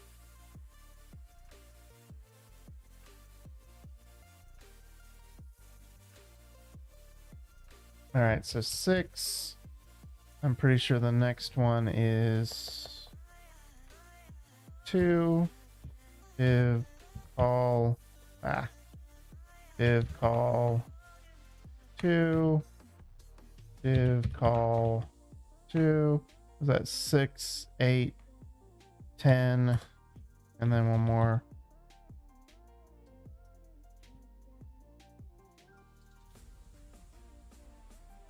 Awesome. So now we can say we're gonna have Q inputs for this as well. So we're gonna copy one of these just so that we get the right structure. Actually, let's go up and copy the first one. So we have in the 10, we have one of these guys. Copy that.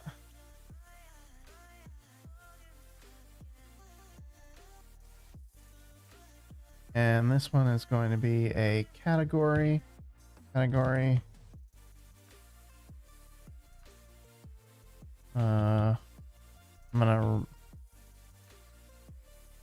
on enter category.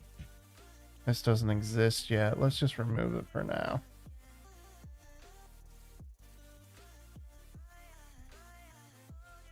Okay. All right, so that's the first one.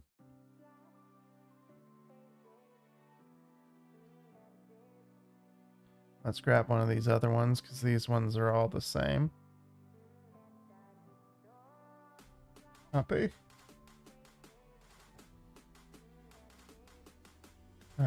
Not that one, but this one.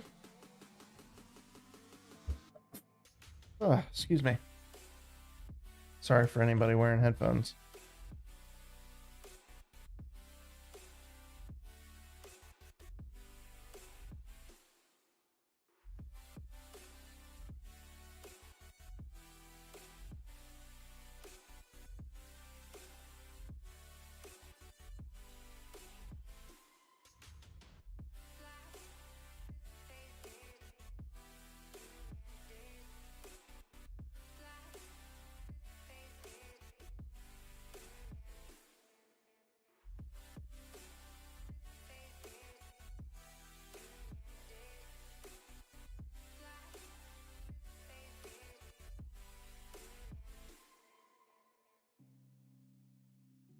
We're getting there. We're getting there.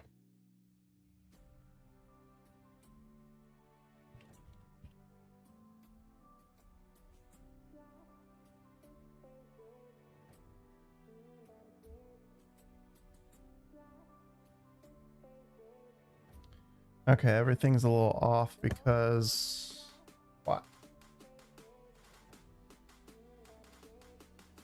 Got 1, 2, 3 right here instead of it being 3 of them below, so we don't have a row being created somewhere.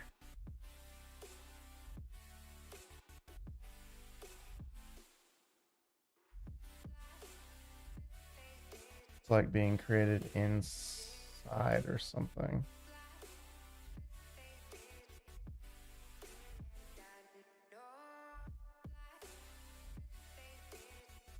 It's because we've got this inside of the wrong thing. It needs to be out.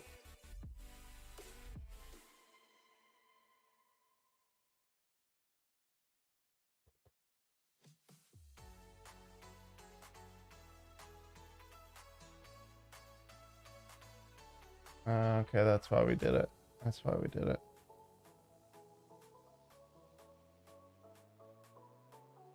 No, that's right. Okay. Is that right?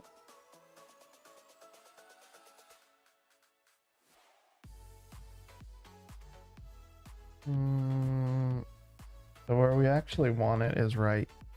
Oh.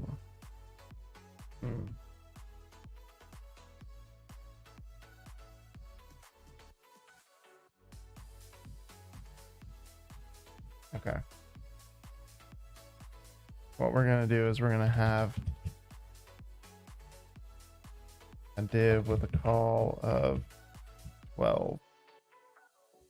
And then we're going to put this stuff in there. It'll probably give us the results we want. Not sure I'm a fan. I'll probably try to clean that up. I'll probably try to do that differently.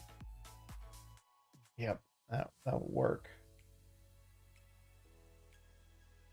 They should actually be not a category group title, but a category title.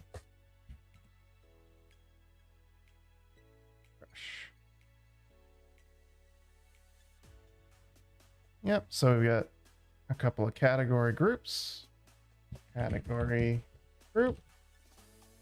And they can have as many categories underneath of them as we want.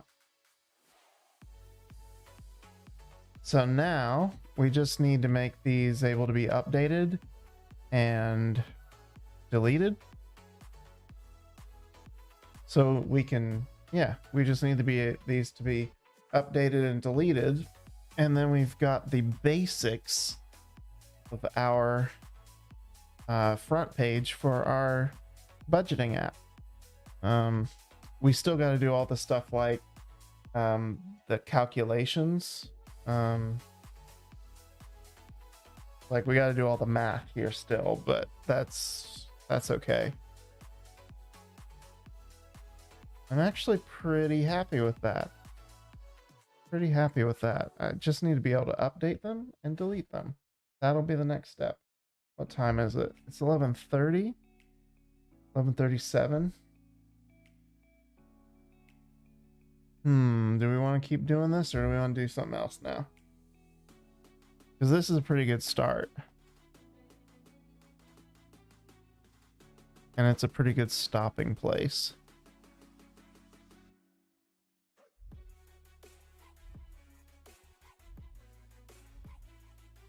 Nah, we're not gonna stop. Let's handle deletion first. Let's do that. Let's handle deletion first. Let's look at our delete function that we already have and see if we can extend it or if it needs to be a different one.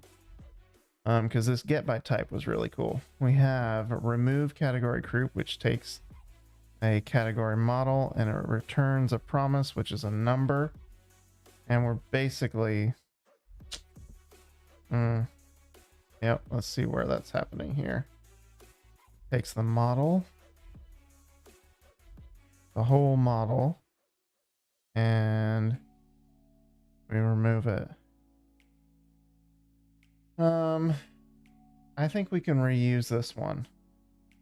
So let's just say that it can be a category model or it can be a category. And we'll say remove we're gonna rename this to be more general. We'll say remove DB item, because that's what we're doing.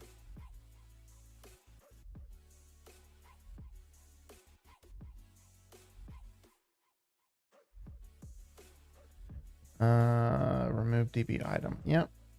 So I'll need to rename this. Remove DB item. And now it should say category model or category. Cool.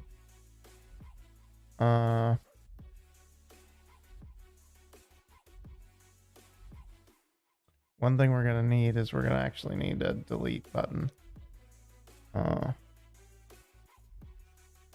Which we need this one.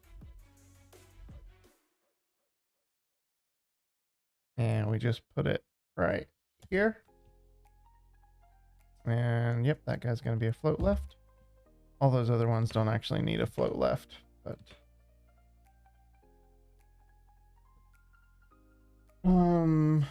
so now instead of saying remove category group, we're going to say remove DB item.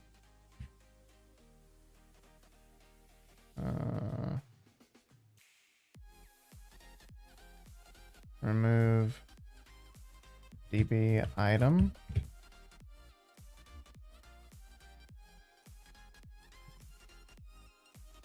Why am I defining that? Is that necessary? Yep. It's either a category group model or it's a category. That should have added to the top. Yep. Great.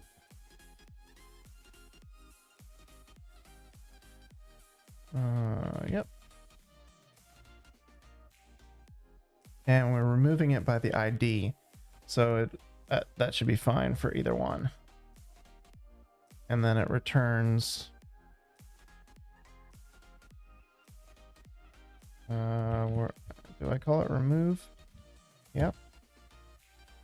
And we'll rename this DB item. So if it returns a non-zero, we're gonna have to figure out whether it's a category or a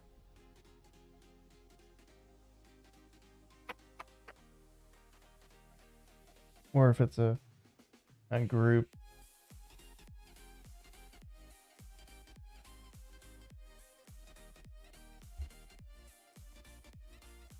So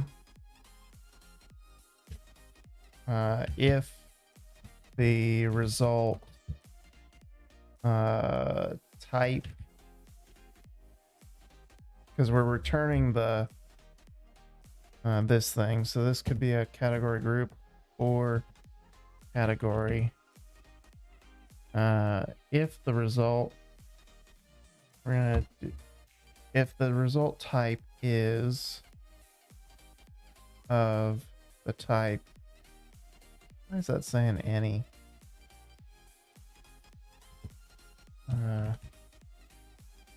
It can be that or it can be that. I don't like that it's saying any. Shouldn't be any. It must be something I'm doing here. Yep. Yep. The result could be a category model or a category. Resolve result. Oh, no. The result is a numerical value. We're not actually returning the model that's being deleted. Right. Yeah, okay, well, that's even better. Because it's not result, it's the model that we're passing. So if the model type is category, are we allowed to say, are we allowed to use the type? No. Category, what are we saying it is? Come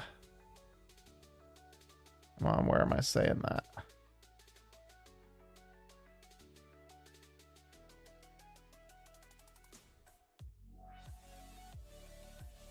Category group. So if it's a category group, we do this thing. Else, currently it's an else statement. It's potentially, we could have more than just the two types of categories.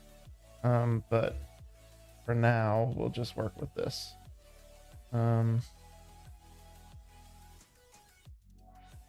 These are not a group model really anymore.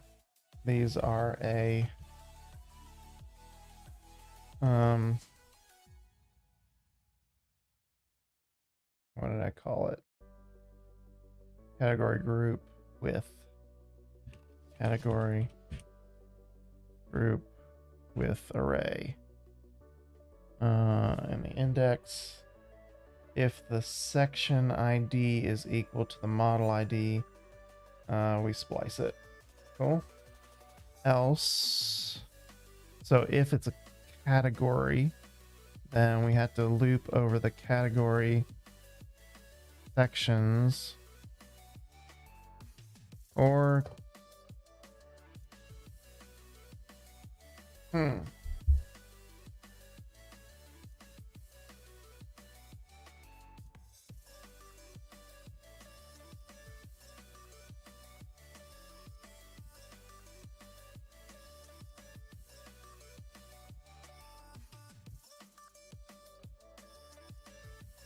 yeah, okay.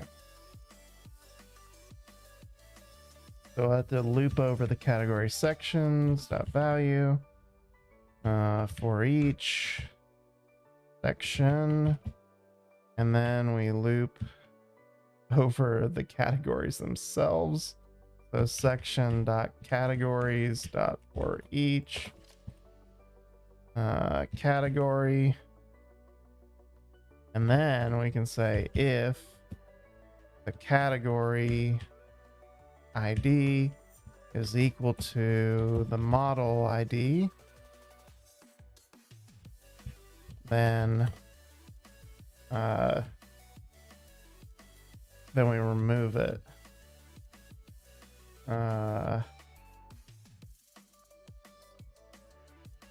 Categories value. Do I have to say value for this? I don't.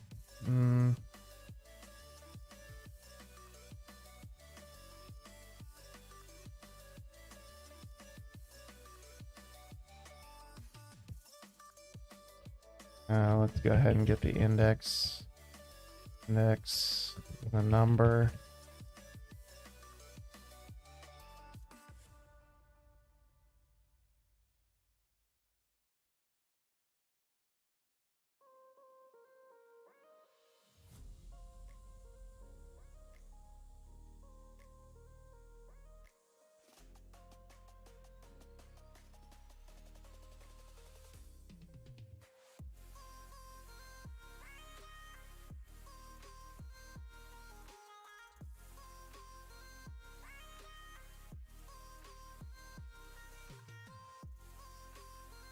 All right, let's see if that works. I'm like 30% hopeful that that would actually work. I don't like how many loops are going on here. I feel like my application is going to get sluggish.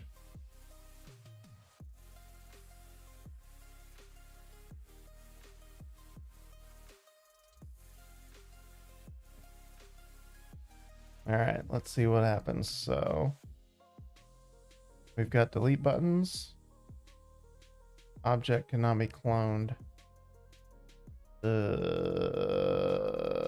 What? What?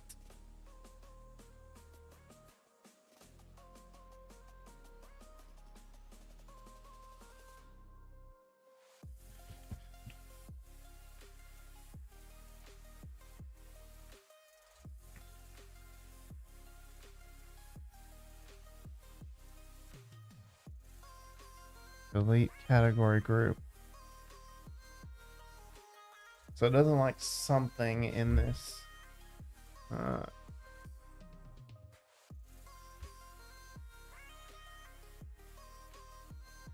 So let's see. Let's see if I can delete a category group though. Nope, can't do that either.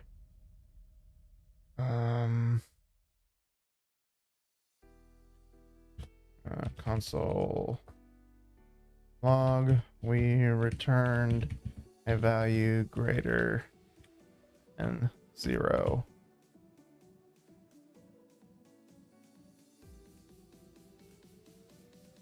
We're not getting there. So we must be in here somewhere.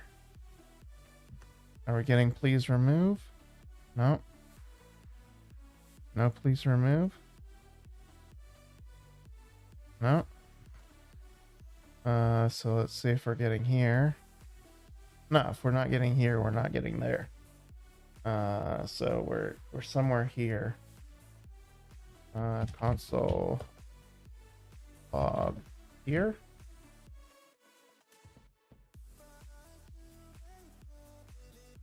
Okay, we get here, and then it errors.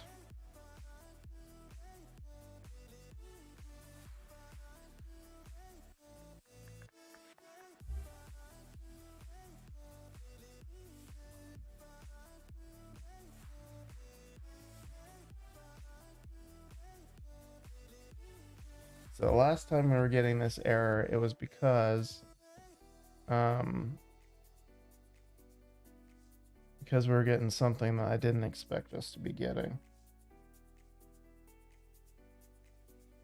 I don't know how that's possible this time though. But let's just see. If I comment all of this out and we just asked for the model, we spread the model. Do we get the error still?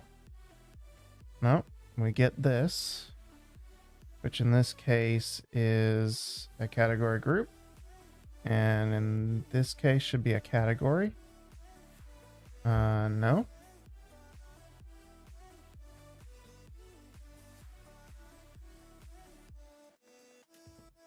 Okay, every time we're getting a category group.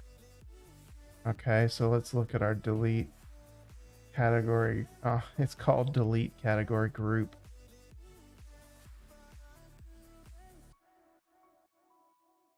Maybe we should just make two functions. One for each. I don't want to though. I just want it to delete. So when we call it, oh, this is passing the section. Ah! You dummy.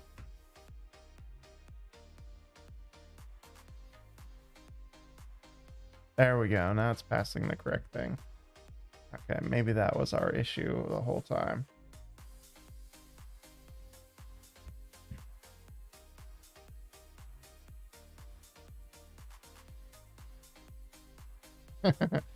Well, we're at least getting in there. So that's something.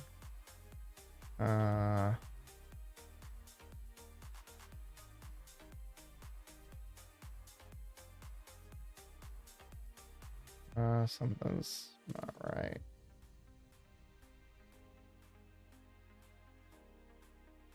No, that's right. That's right. Okay.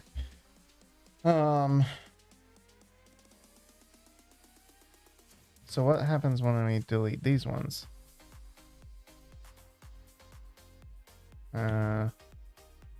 It does get rid of them. It's not updating the DOM, but we are deleting them. It would appear. So category group, let's see if we can delete all of them.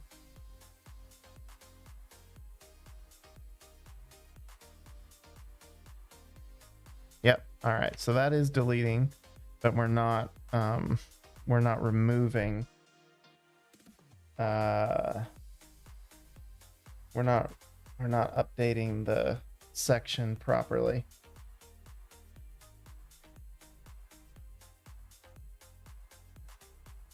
All right, so let's read this and see if we can figure out why we're not updating the DOM.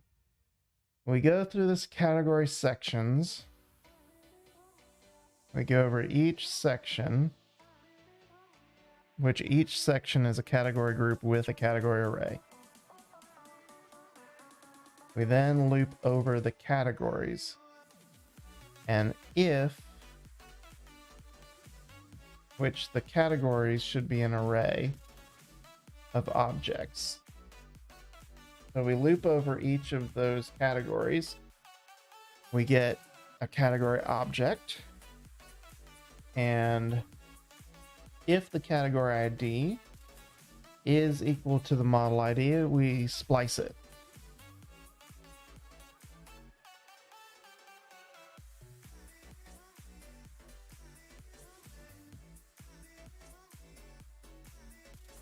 Which is exactly what we were doing before.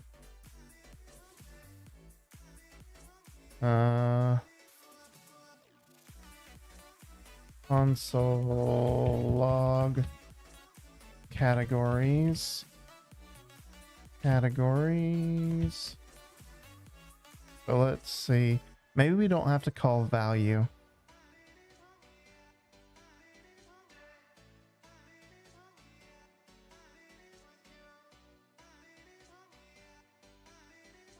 Yeah, we must. All right.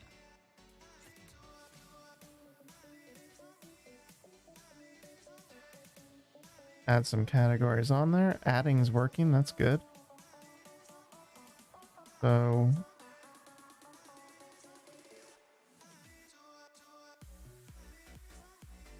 yeah, we're not removing it.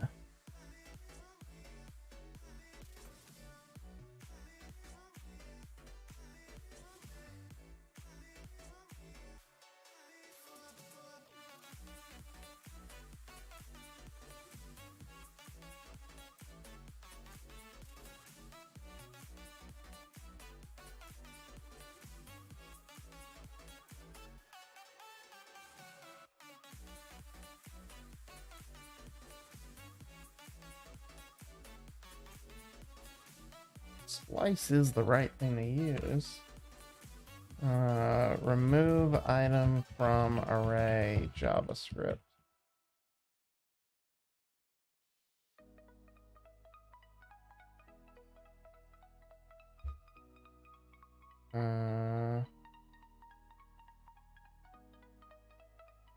See, we're using array splice.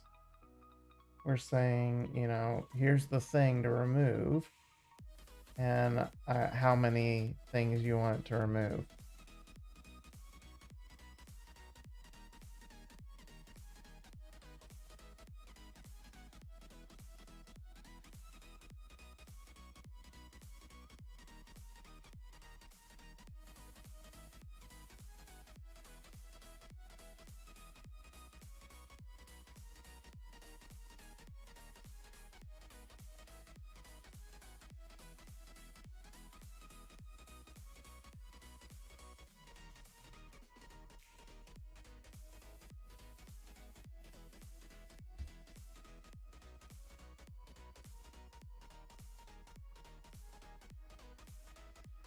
What am I saying here? So we find the index, and then we splice that one thing off.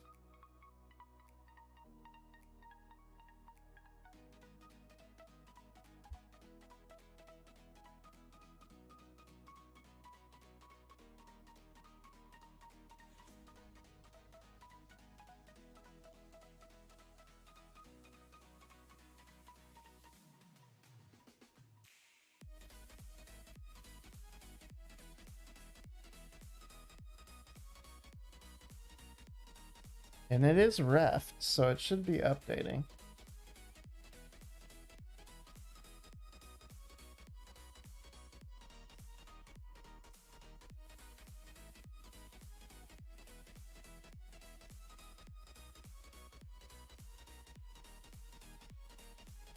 Okay, let's try something drastic just so that we can see it. We'll say categories value equals an empty array. So we're just gonna completely wipe it out just so we can see it.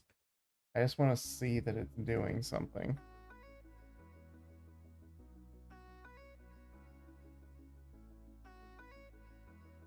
No, it did not do anything. But it did. So you can see that I did wipe it out.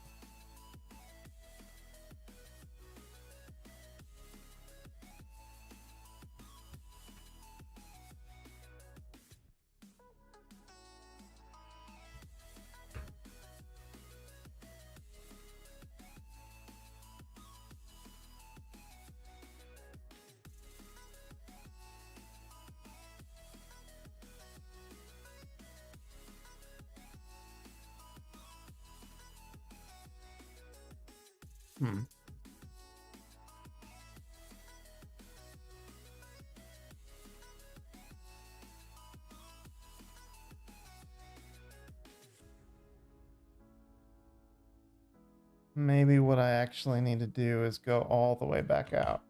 So if I say category sections dot value dot category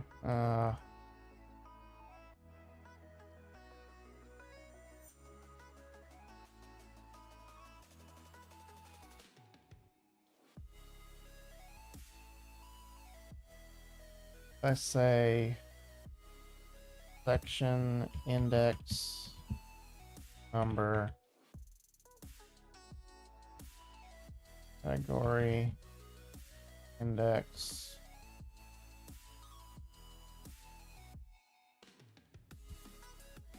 so if I say sections section index dot categories dot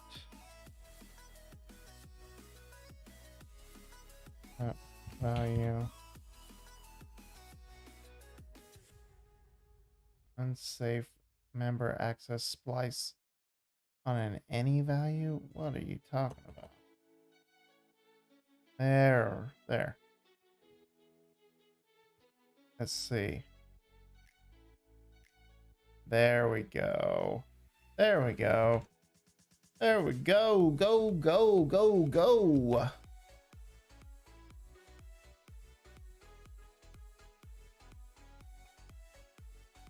All right, so now we're removing both. Oh, no, we still got to fix that one. So we got our new thing working with remove, but the old one is not working. I think it's just the same thing we've done here is not. Okay, we're looping over the section. Category sections value.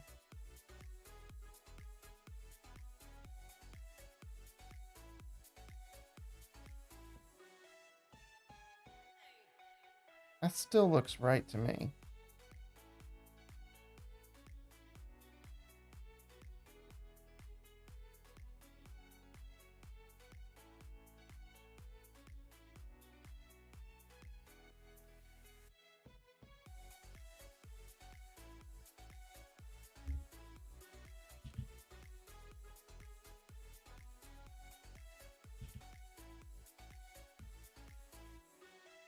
All right, so I don't need that anymore either.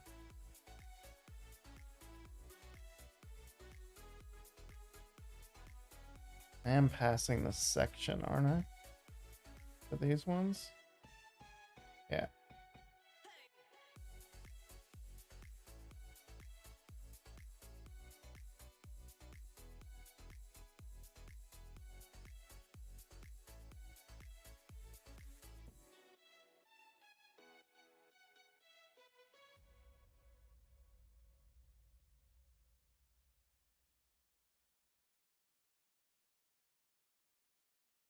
Where's my function? I've gotten lost. Delete category group.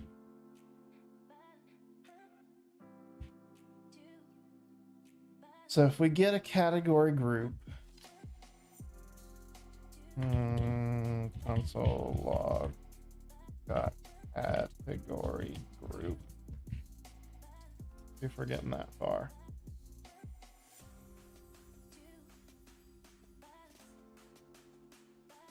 No, we're not getting there.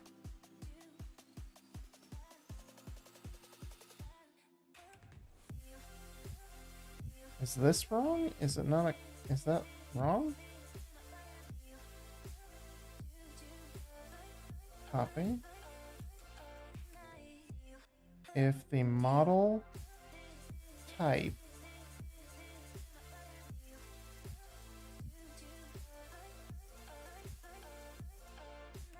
is equal to category group,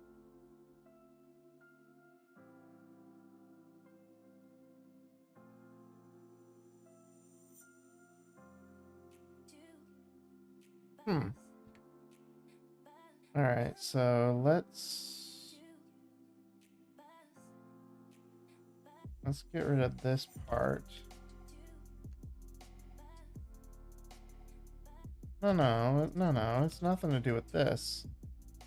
Because we're not getting our result back, so it's not liking this. Oh yeah, this is the same problem we had before. Because it's expecting a category group model, but it's a category group model with array, with categories array.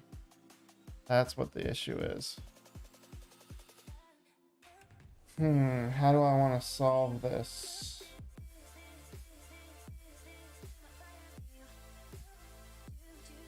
I'm using this all over the shop, so maybe this interface needs to be...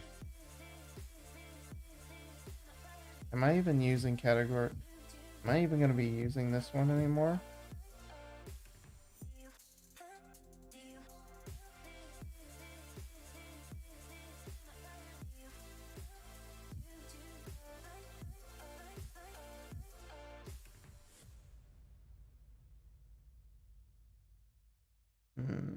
Okay, I know what my issue is now.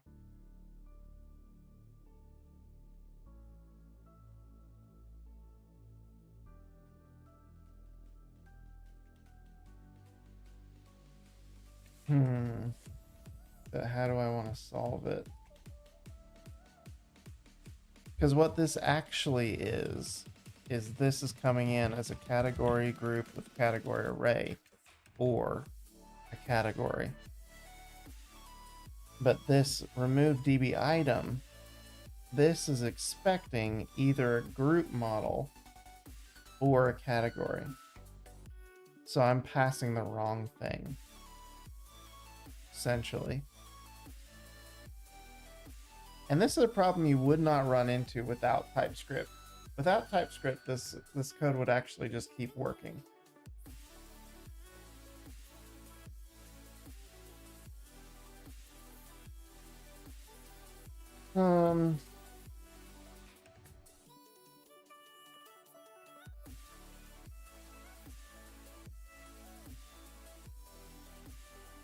So there's two ways I could solve this.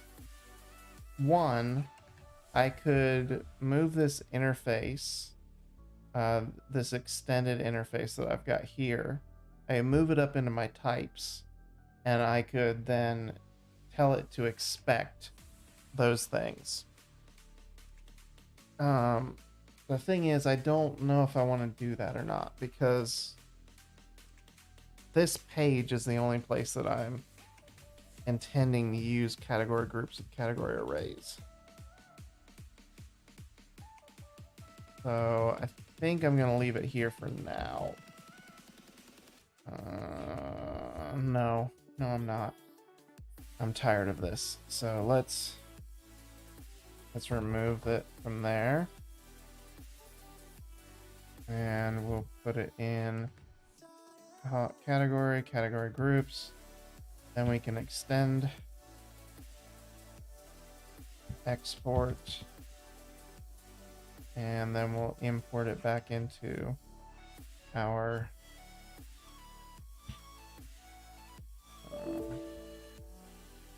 yeah, I know you're unhappy. Have to rebuild.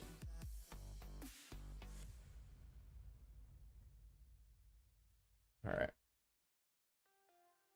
Okay. And we still must be using category groups somewhere, because it's not telling us that, hey, I'm not being used.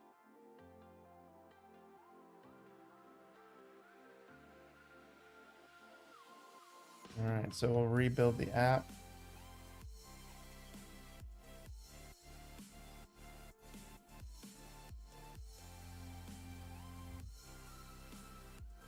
All right, now the thing is, this doesn't actually solve our issue, because our issue is we're passing a category group with category array, and that's not what our API expects. And I think the way I'm going to solve this here, I could amend the API and then change it there, but I don't. That's not the right way. The right way to fix this is going to be to make an if statement here, and if the model.type is a category group, then well, const temp model equals it's either going to be a category or category group model, and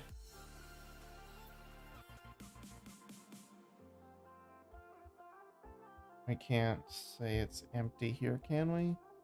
Yeah, we'll say it's null. No, we can't say it's null. This is one thing with TypeScript that bugs me, because like in JavaScript, what I do here is I just say it's nothing for now, and then I would update it. But I can't do that because I can't do that because it expects things so far. But let's just say, um,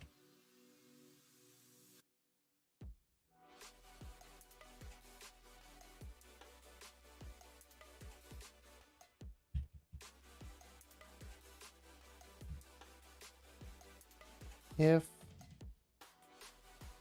the model type is a category group, then can I say const temp model is a category model or a category, or no? I don't like that, but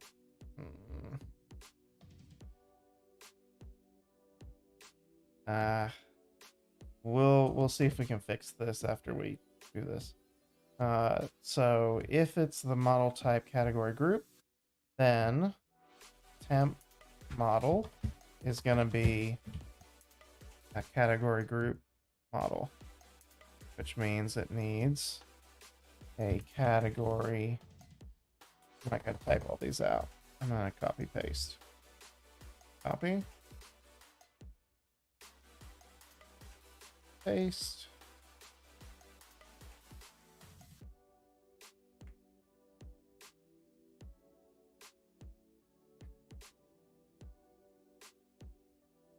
And instead of saying string here, it's going to be model.category title, model.type,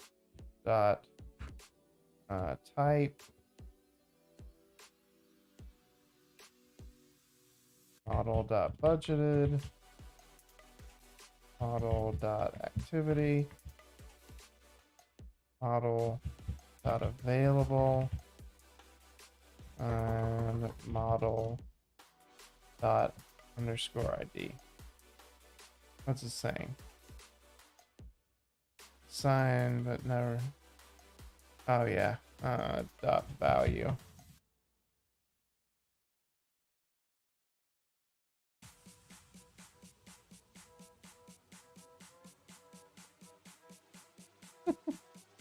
I don't like this. Can I just say that it exists?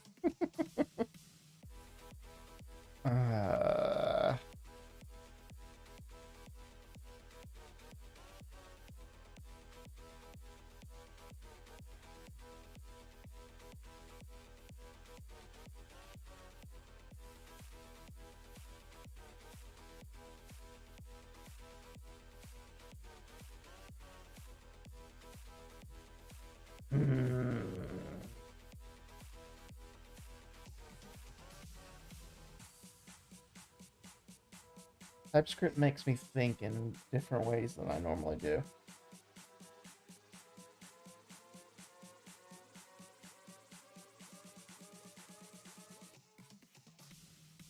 Which is good. It actually makes me think in a more reasonable way. So this is always going to be the temp model. You don't need to spread it anymore.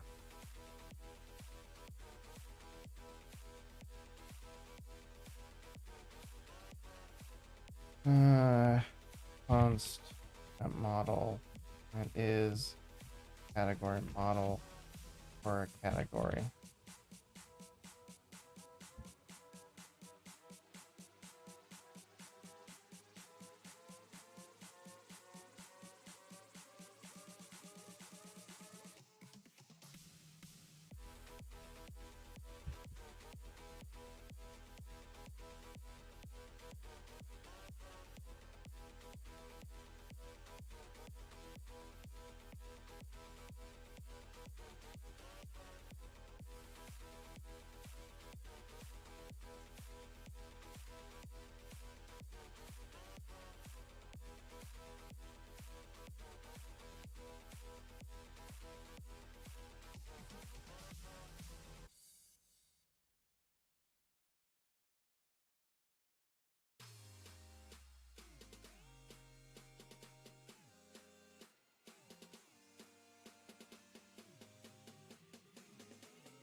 That's not right.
So why can't you find it?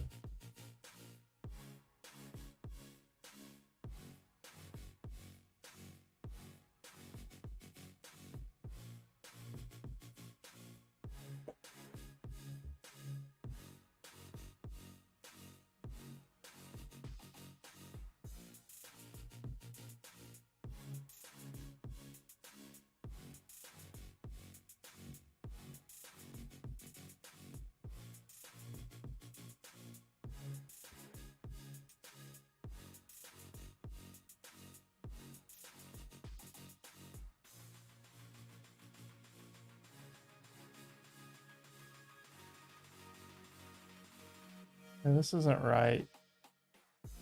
If this is a category, then it has a parent ID.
Like going around in circles here.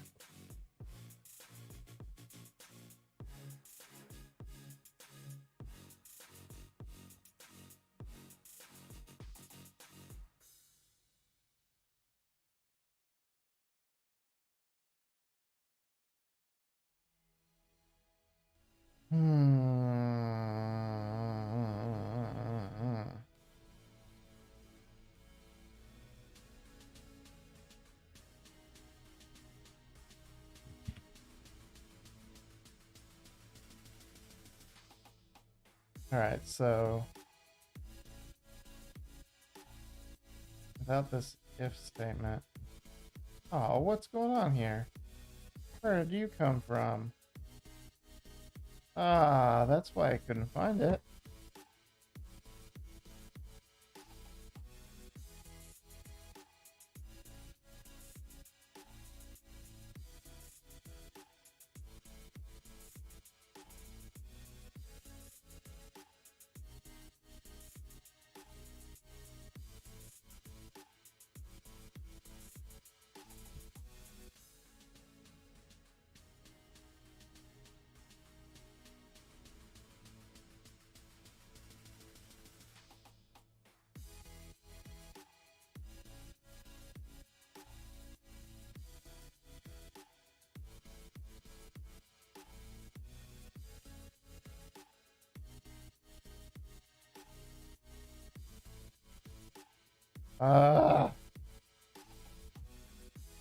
It's not an any.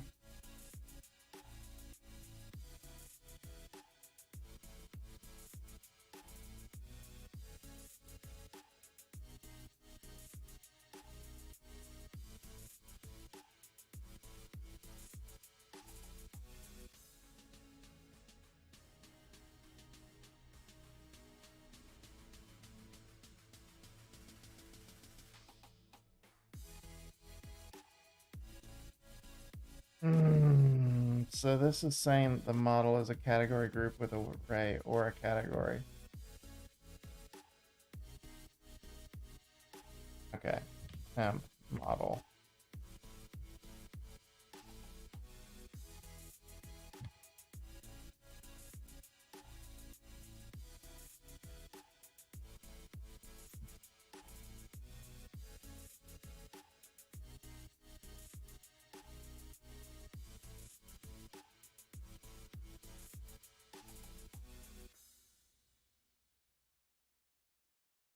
Oh my goodness, this is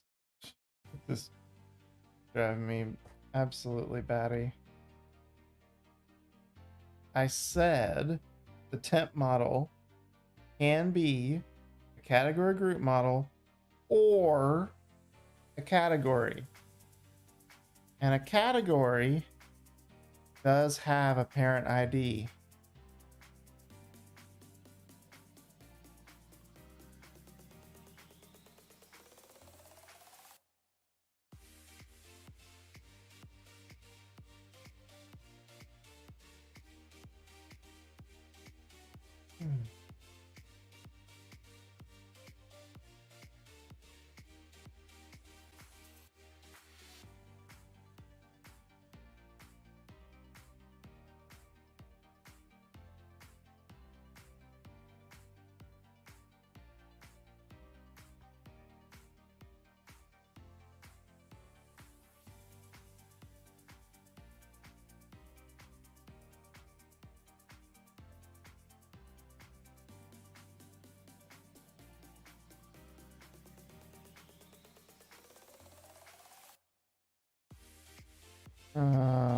Man, I'm gonna have to do that, aren't I?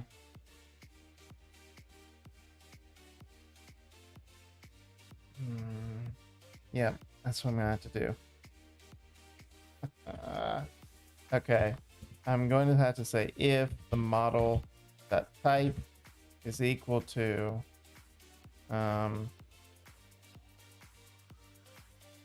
well, first we're gonna spread it. That's what we're gonna do first. So we're gonna say const temp model equal to ... model base. Now, if our temp model dot type is a category group, then we're gonna do all this stuff. All right. Oh man, I'm gonna have to separate out so much of this. This whole else statement is gonna have to go. But we don't need this if statement anymore because we're saying it in a different place. Saying it outside already. So, yeah.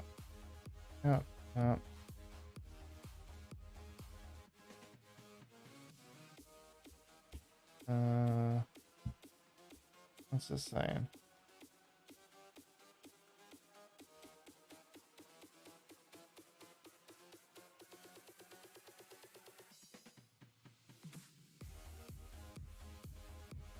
I deleted something I shouldn't have.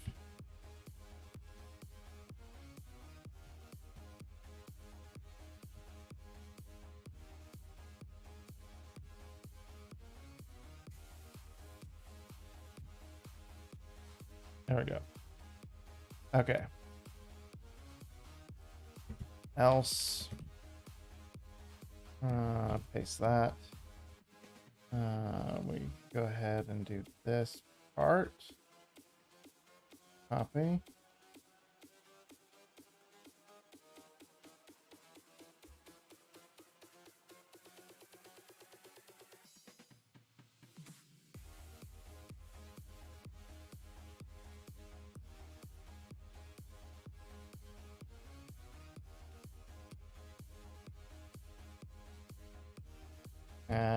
Something didn't paste right. Oh no. I accidentally got rid of what I needed. Shoot. I have to go way back to get what I need. Let's just grab this part. Yep, that right there. Oops.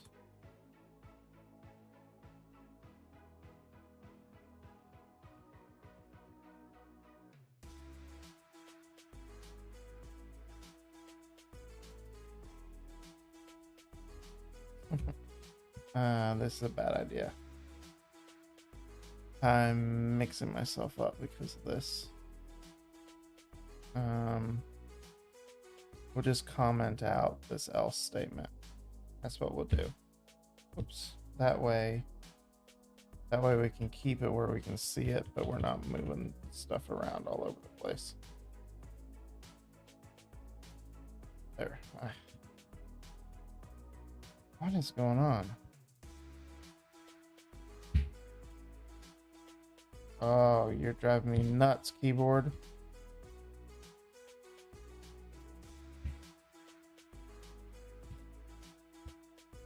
There we go. All right. And we do not need this if statement because we're saying it out here. So we remove that. I remove that. Now we have to remove the indentation. Make it happy. All right.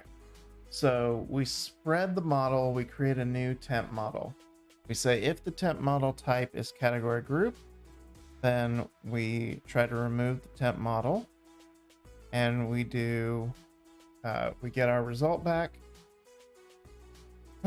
So let's tell it that as category group model, just so that it knows that that's what you're gonna get.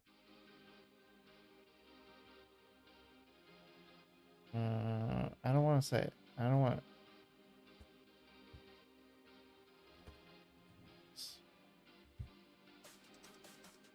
I just want to be specific here. It doesn't seem to care, but anyway. So it does the remove. It gets the result back. We remove it from the front end. Is what we're doing here. Now, we've got a new else statement. And basically, we're going to do this.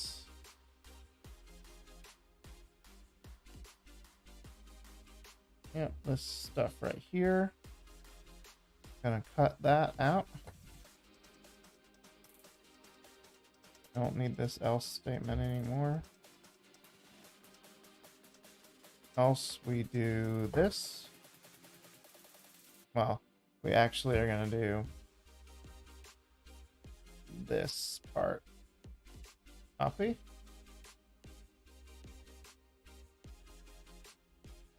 As category.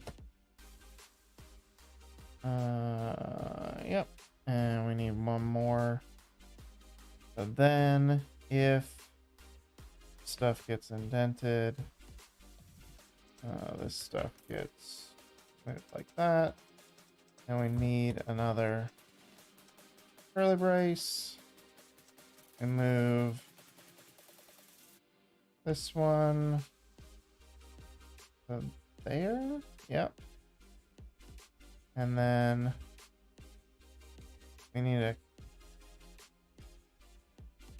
catch. error. And if we get an error, we're going to console error. All right. Okay, what are you mad about? Comma expected index.view 120. 120. What?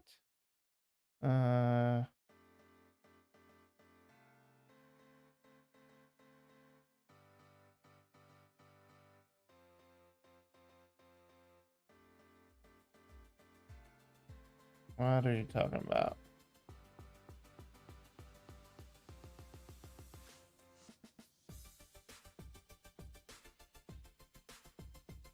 I've done something bad.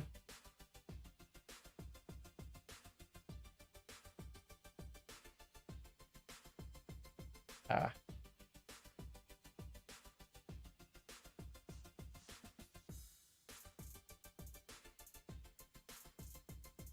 There we go. Could we possibly have fixed it now?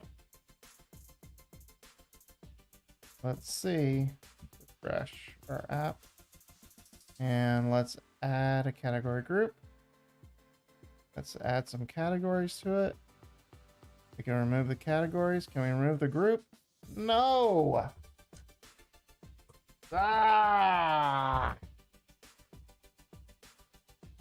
Why? Ah. I did all of that rearranging and all of that stuff, and it still doesn't like it.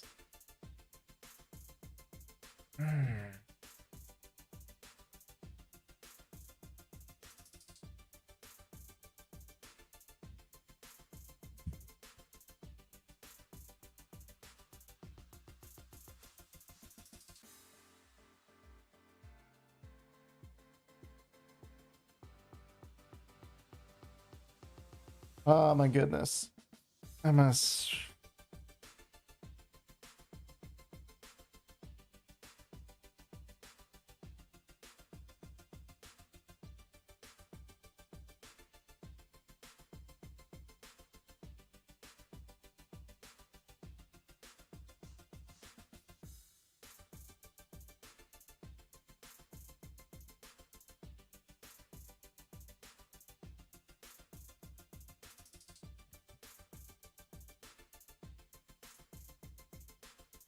Got a category group item.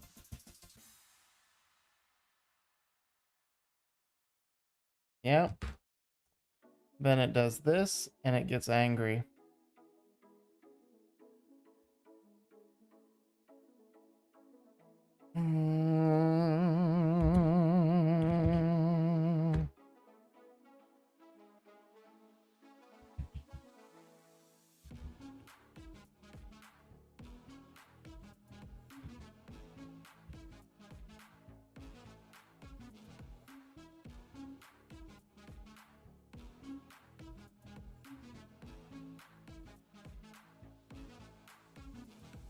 I need some of those green Hulk gloves because I really need to do some Hulk smash right now.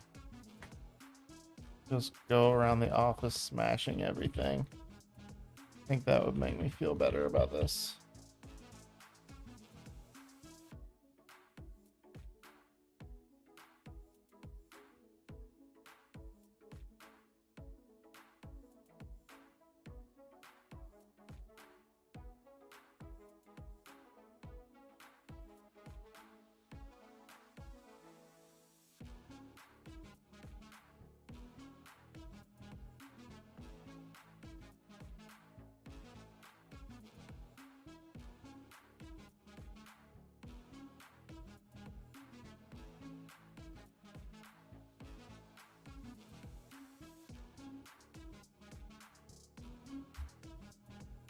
Oh, finally.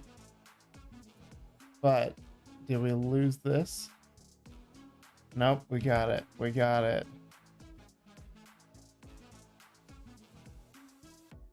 I don't know why this one's so unhappy. I don't know why this one gave me such a problem. It's virtually identical.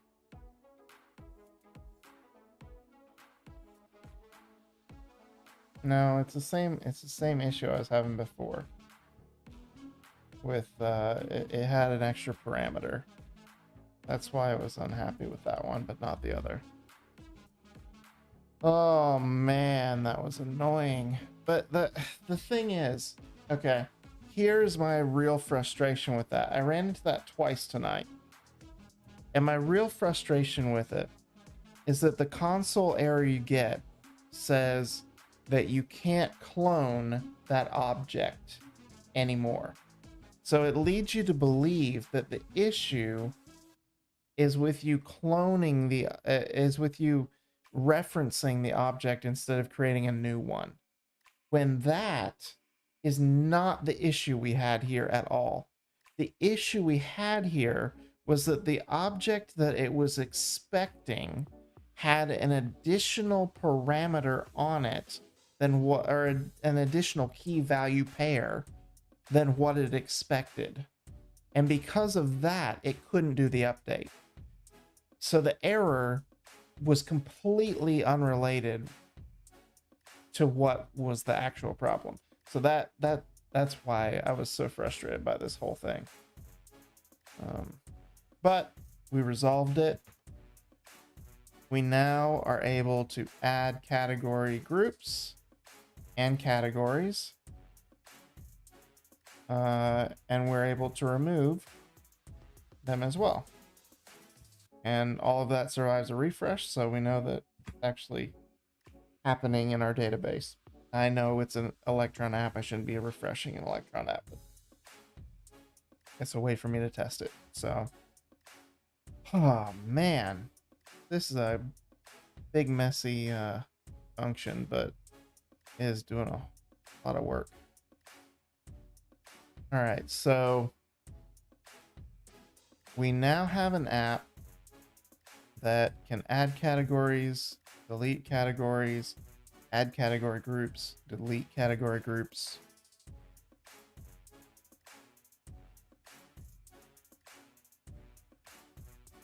You know what though?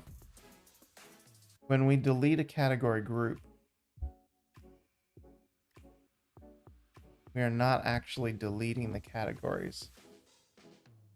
What we're doing is we're deleting the category group, which has the ID. We are deleting it in the front end. The front end, we're removing it. But in the back end, those things still exist.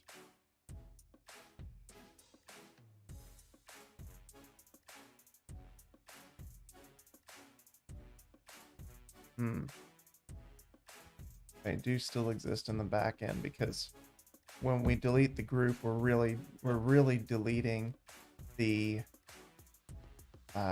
reference that those items have.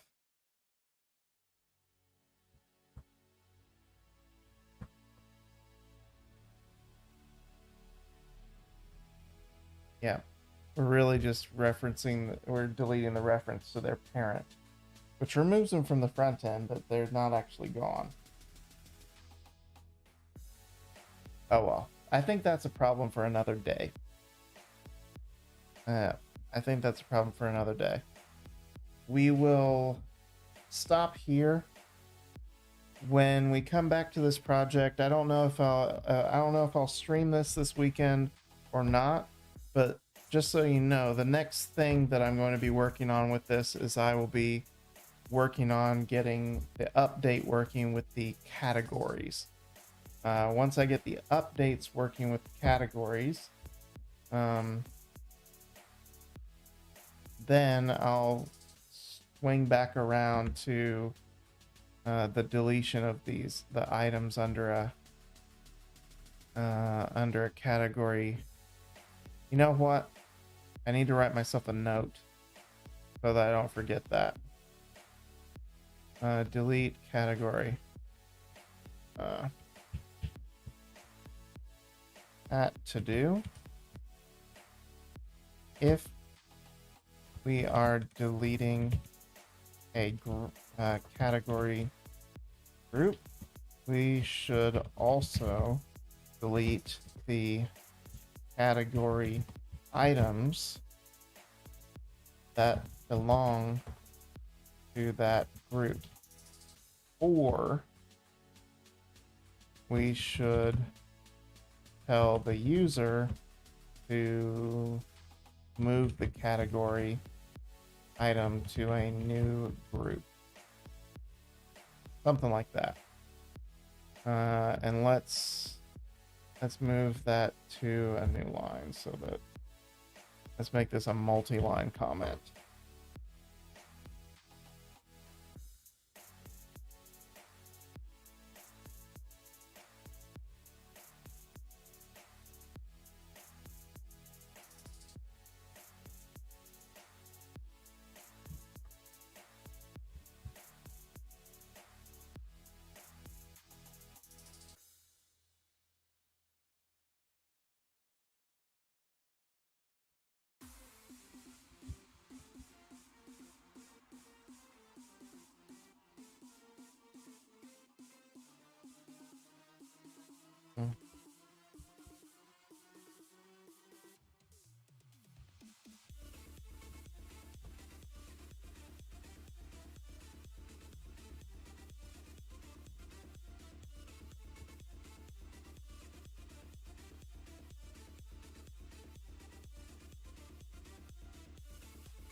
All right, so we've made ourselves a note there with our two options of what we could do. We're not going to think about which of those options we want to cover.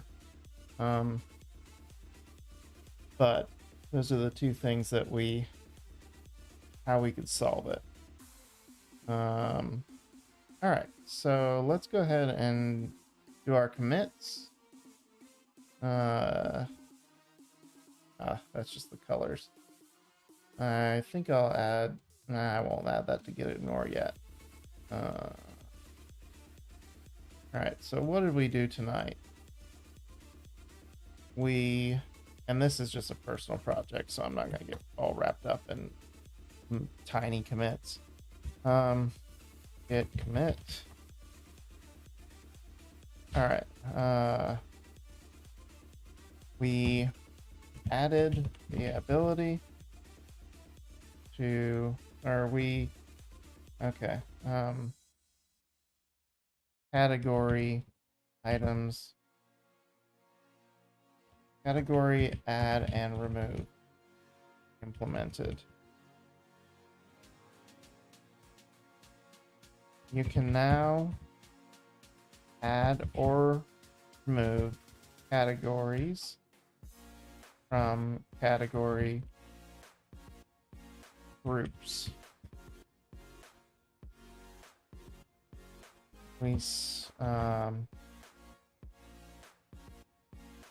You can also remove category groups, but we haven't.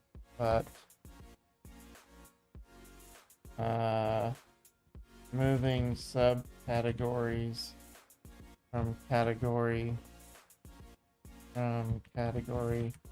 groups has not been implemented.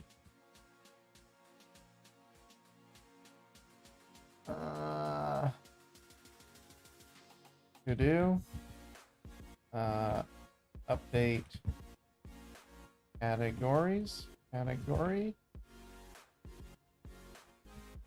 and remove subcategories categories when a remove or give new parent to subcategories when a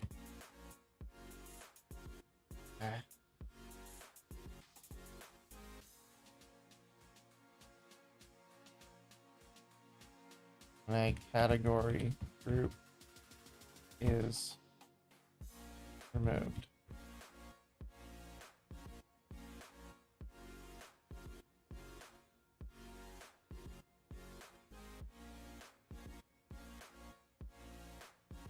I don't think there's anything to pull, but yeah, get push. All right, so we'll have those changes in our repo. So if I decide to work on this on the couch inside the house, we can do that. Let's go ahead and look at GitHub real quick. GitHub, Life of Dan. I just want to look at my my little chart. What's going on here with July 20, July 1st. Oh, where's my contribution? Come on. Maybe I need to be signed in. I'll look at my page signed in.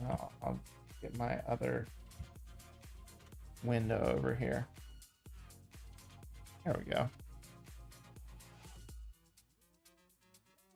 You can see I got another contribution for July 2nd, none for July 1st, because, yeah. Cool. I don't know why that's so different. You can see here that I've got all these commits in July, but none of them are there. So June 30th. Yeah, I had contributions on June 30th. I don't know what it's on about.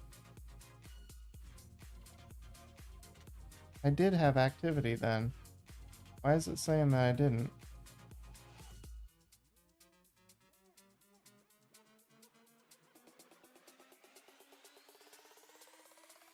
Huh, I wonder... Yeah, that's weird.